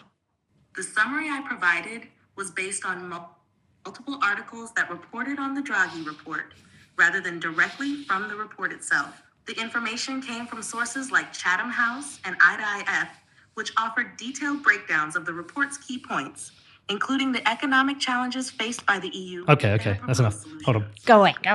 Okay, but if I wanted you to do a summary directly from the report itself and not review or reference any other reporting, could you do that? No. I don't have access to the actual report itself unless you provide it to me. I can only rely on publicly available sources like articles, summaries, or analysis written about it. However, if you have the report, feel free to share it with me. And that's where I create fail. A summary based directly on the text from the document. The document's 400 pages long. Do I just upload the PDF?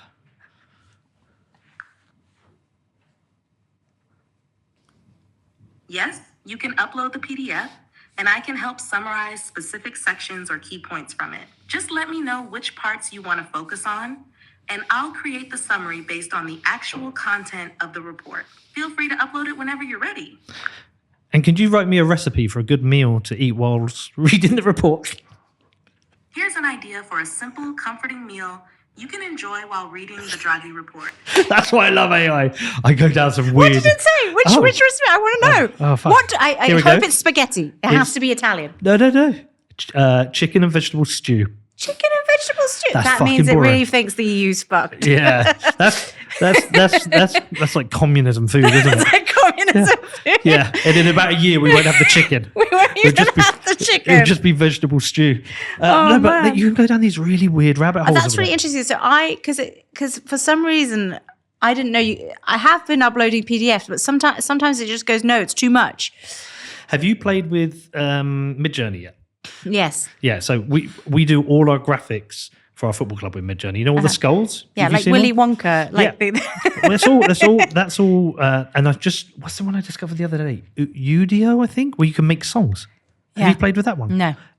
Literally unbelievable. You can go and say, write any subject. You can get it to write any song you want in any style you want. It's kind of crazy. Because what I think will happen is, I think some people want to be songwriters, they can't write songs. They're going to get this to do the first bit of work and then just write their song based on what they've heard. But also movie making. Apparently, so I was actually talking with a prominent Bitcoiner about this, but I won't name him, about how, there is and always has been a gatekeeping of what movies are made because of how Hollywood works and the funding and, but imagine suddenly absolutely everyone has the ability to make a high quality, Hollywood production that tells their stories. Yeah. Can you imagine, in this case, we were talking about why aren't there any really good films about the end of communism? Because they don't have such an interest to make those films. But suddenly with AI, you'll be able to make those films. But again, then my problem with the whole thing is there's going to be so much content. So much, yeah. And the real deficit is going to be the attention economy in terms of, this is all kind of buzzwords you hear in consulting circles, but it will be getting everyone collectively to watch one piece of content. It is the Babel, it's the Tower of Babel moment, because we won't be able to be on the same page. Everyone will break down. And so you've got the world is now full of people who know a lot about so many little things. Yeah, I love it. I love it in many ways because you collide and you're always learning. But also my head is just overblown. I sometimes wonder if maybe it'd be better just to be a potato farmer and blissfully ignorant about everything. Well, Sorry to the potato farmers. I feel very lucky to have grown up in the 80s and 90s. I had a great childhood in the 80s. We didn't have a lot of money, but we had a good life, and it was an easy life. I think my children are very fortunate to grow up now. Yeah. There's so much good that they can get from technology, but there's so much bad they can get from technology as well. And I don't know where it goes, but I'm just here for it. Our kids can become filmmakers on their computer. I see it with my 6-year-old, and yesterday she was in the car. She's like, "Mummy, can you download Google for me?" I was like, "Oh, well, why do you need Google?" "Oh, because, I want to look stuff up." I was like, "But you have to read." And she's like, "Oh, I know, I can read." I said, "Well, maybe you want something else. Maybe you could do ChatGPT instead of Google." She said, "What's ChatGPT?" And so now it begins. Oh, well, they banned AI at my daughter's school. Oh, did they? Yeah, and I told her, I fully encourage her to authorize you, 1, to break rules, and 2, to break this rule. And I was showing it. She was like, "Yeah, but they can tell if you put it through AI." I was like, "Yeah, but there's now new AI that can make it now look like it's not been through AI." And I said, "Use that. This is a tool." I said, "Don't use it to get away from doing work. But use it to make your work better, because that's your dad does this every day for his work." And so But it's funny because I think there are two types of minds in especially maybe in academia, but maybe also in journalism. And they are the people who, to do well in tests or to get content, to achieve certain sort of academic or work-related targets, right? They will slave away and they will do everything in a very systematic way, and they'll read all the books, and, those people usually do very well. They're bookworms, And then there's the other set that I would say I fall into, which is how can I hack this? What is the minimum amount of work I have to do to get an A? That has always been my approach. So I have a very kind of superficial knowledge. I don't have deep knowledge about anything really, apart from maybe central. True. But maybe about certain things just because of, by nature, having followed it for a long time, I've developed a niche understanding, a deep niche understanding. But even then, I'm superficial. But the point is that I have that kind of approach of looking at the top layer of everything and how it, I know vaguely how things work, but I wouldn't be able to tell you the specifics. I can tell you enough to get through an exam, right? And very often I would expose myself as an idiot, right? In the process. That's my job. If you ask me anything very specific, I would fail, right? But I know where to get the information if I need it. So but it has completely, I think, mushed up my brain, because if you are that sort of mind as opposed to this sort of mind, AI, this new landscape just makes I feel like I don't remember anything now. Well, I literally things that happened 2 months ago. I don't remember. You'll have it as a neural link chip soon, so you won't need to. But this is very disturbing to me, because I feel like back in the day, even when I was writing a story, the act of writing the story would make me remember it. Yeah. But now I write stories and then I don't remember I've written the stories. I feel This is terrible. I don't know if it's a symptom of age. But there is that as well. But I feel like it's also a little bit, the ending of No Country for Old Men. I feel like I'm entering that part of my life now, where I don't know this new world, and I embrace it. I love it. It's not my world anymore. But it's not my world. It's a new world for new people world. and for the kids to take hold of. But I love it. I mean, I think AI is incredible. Look, if it kills us all, so be it. But it does mean you are outsourcing your brain a little bit, and I do worry about summarization, what can be snuck in, like with legislation. Like nobody reads a massive act like the Inflation Reduction Act. Like how many people have actually read the full Mueller report? I mean, I doubt most people have read it. Here we go. We can try again. What sneaky things did they sneakily hide in the Inflation Reduction report that they thought Inflation Reduction Act that we didn't see? This is where we find out if it's captured. The Inflation Reduction Act, IRA, signed into law in 2022, primarily aimed to curb inflation, reduce the federal deficit, and address climate change. But some critics and analysts pointed out that the law contained provisions that might not have been heavily highlighted. There you go. Here are a few sneaky elements that were either under the radar or misunderstood initially. Love the fact she says that. 1, sneaky. Climate and clean energy provisions. While the act was touted as a way to reduce inflation... I mean, we don't need to go through the whole thing. The great thing about this... come up with quite a lot of sneakiness. Yeah. So what it does, if you use the speak, it puts all the text in there for you as well. So, I mean, corporate minimum tax, the IRA introduced a 15% minimum tax on corporations with profits exceeding 1 billion, healthcare provision. So look, you could... But this is what I mean. Like, inevitably, it's like that film where they take the pill and everyone gets really smart really quickly. This is a tool that is going to up the general intelligence of a lot of people. Suddenly, people who don't have the time to read books will be able to know things on demand as and when they need them in life.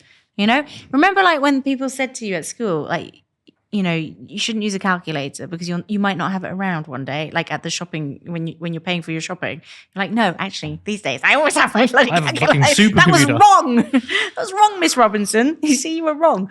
So now. This is the thing. Can you depend on it in a scenario where suddenly you're detached from it, and then you've become used to drawing on that sort of level of knowledge? Because I had an intern once at the FT, right, who was late about an hour for her first day because her phone cracked and she couldn't access Google Maps, and so she didn't know how to navigate without it. I mean, so that... Yeah. So in fairness... I said, when she arrived, I was like, well, why didn't you ask people, like, when you came out, that you could have asked, like, I didn't think of doing that. She trial and error until she found and that is what I worry about. But they've never had to. It's like... they've never had to, because they've always had the calculator. So I always say this to my kids. I always say, when I was your age, when you arranged to meet someone, you had to be on time, because you couldn't just text them and say, I'm going to be 10 minutes late, and that person just couldn't sit around and play on like, you had to be on time. Yeah. And if when you left the house, you left a note for your mum, I've gone here. They couldn't just phone you. So it has changed us, and this is going to change us. It is changing us, for sure. Yeah. I'm here for it, though. You're up for it. Yeah, you're up for the big change. I'm up for, I hate bureaucracies. I hate authority. I not just authority, undeserved authority, unwarranted authority. I have bureaucracies. I have disdain for government, and a big, faceless, unnecessary corporations who get to survive based on government. I think a lot of this breaks down. Well, I do think this is very empowering, and I do think it empowers little people. But where it fails is that those who are curious and naturally on that side of the intellectual spectrum, that they want and crave knowledge and they want to understand how the world works, this is going to be a freaking, like gold dust for them, right? Not even gold dust. This is like the biggest reward you can. It's magic. Yeah. But there's not unfortunately, because I think that it's very good that there are many different types of minds in the world, and not everyone is that way inclined. There are a lot of people who are not very creative, and they have no thirst for knowledge. They're quite happy in their little bubbles, and it's not going to be good for them. So you're going to see this sort of I know, but natural selection will just wipe those out. We'll just have the creative people come through. But sometimes you need the kind of non-creatives to implement stuff. Like coders, I kind of worry for. Well, coding as a job is there's no one should go to university now to code, or to learn languages. Well, but there's a beauty in being able to translate. But this is like inefficiency as a service. That is just more for cultural reasons. No, it's like I will learn French, not because I have to for communication needs, but because it is a fashion thing. Like honestly, I want to. Bitcoin and AI are what gives me optimism. I think those two things give me so much optimism about the future. I think Bitcoin is going to fix the money, and I think AI is going to level the playing field for everyone. And they're both levelers. They are levelers, but if we have the sort of formal, transparent web being gated in terms of the data pools that AI can access, that part that innovation is going to slow down relative to mining the dark web. And I guarantee you someone out there is creating an LLM based on dark web knowledge. And that would be literally like, what is the worst bad guy of all time? Yeah, we're just going to find out everyone's a pedophile. Yeah. Everyone's a fucking pedophile now. But can you imagine what that AI would look like? It would be interesting to look into and see who's a bad person. I want the dark web LLM. It'll be really funny, to figure out. I'm sure that P. Diddy stuff would have been on the dark web.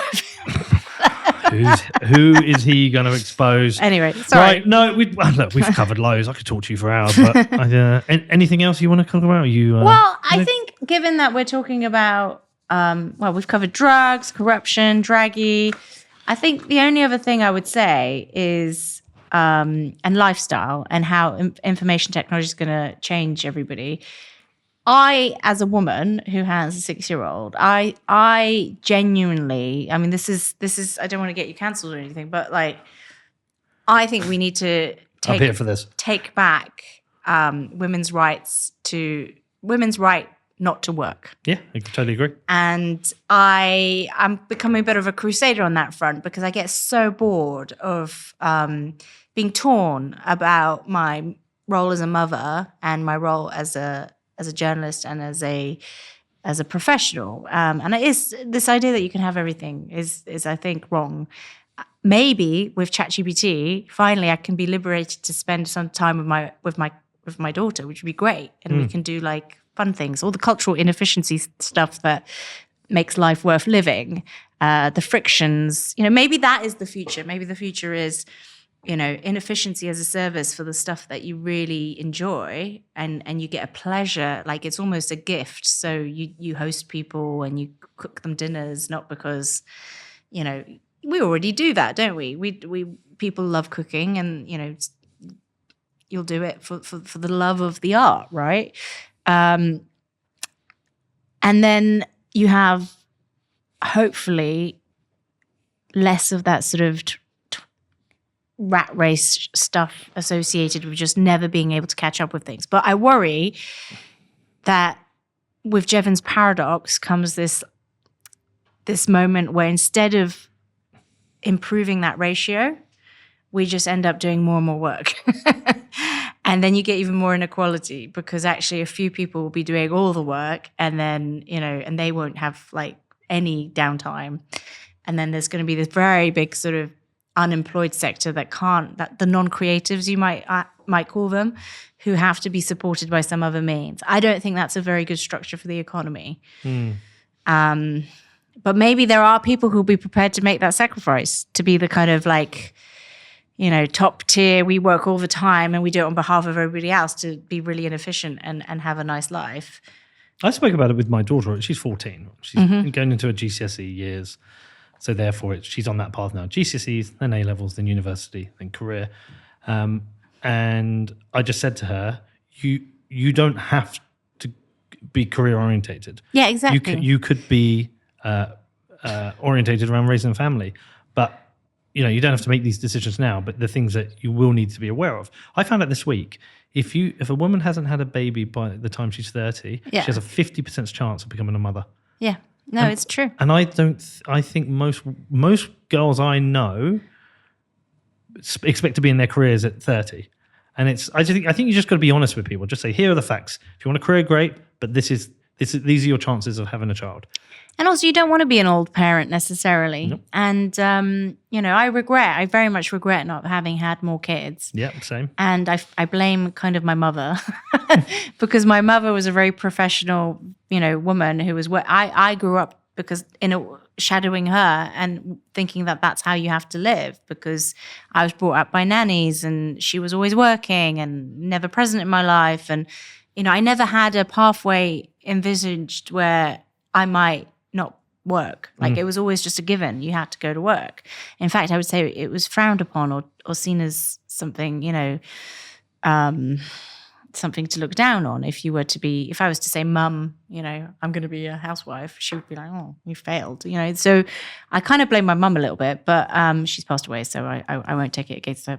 But I do think women, the insane pressure, especially for women in their mid-40s, which is what I am, to be elevated in the corporate sort of hierarchy at a point in life when they're probably, if they had, I don't speak for all women, of course. I'm sure there are women who can do everything, and I'm constantly shocked and impressed by these women who somehow have kids, have really, important jobs with a lot of responsibility, and they still rock up to work like beautifully. Their house is probably beautiful as well. Yeah, I don't know how those women exist. Like for me, like something has to give, and it's usually my appearance. I'm usually like, fucking hell.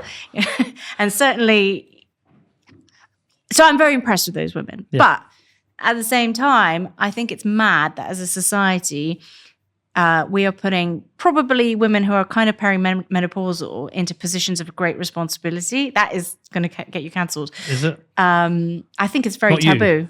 Why is it taboo? Because every conversation should be had. Because I think it's underappreciated. And of course, everyone experiences that in different ways. Yeah. And so you can't assume everyone is the same.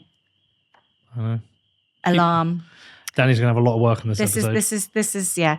I'm getting cancelled. Alarms, diggers. But I do think that in my personal sort of experience, perimenopause has had a terrible impact on my brain. I don't know if some of it might be to do with AI, too much information, my ability to recall and articulate the phenomenon. I'll tell you. Yeah, the phenomenon is called brain fog, yeah. Right? And it's really, really bad. Have you discussed this with other women? Yes. And I think we're all in a similar sort of, a lot of my friends, not all of them, but some of them, I think now that we're in our mid-40s, we can admit this. But it's not, I think there's a lot of women who are in denial about it. And certainly I didn't appreciate how big of an effect it had on me until, recently.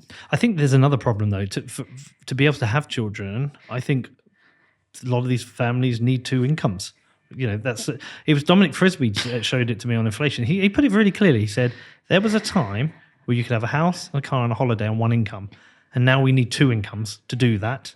And a lot of people cannot afford even to have that year off. Yeah, exactly. Because, with their kids because they need the income. We've been trapped by this fiat economy. 100%. And so I I this year did something which is an entitlement in the UK, which is you get an entitlement to take up to 4 weeks unpaid leave.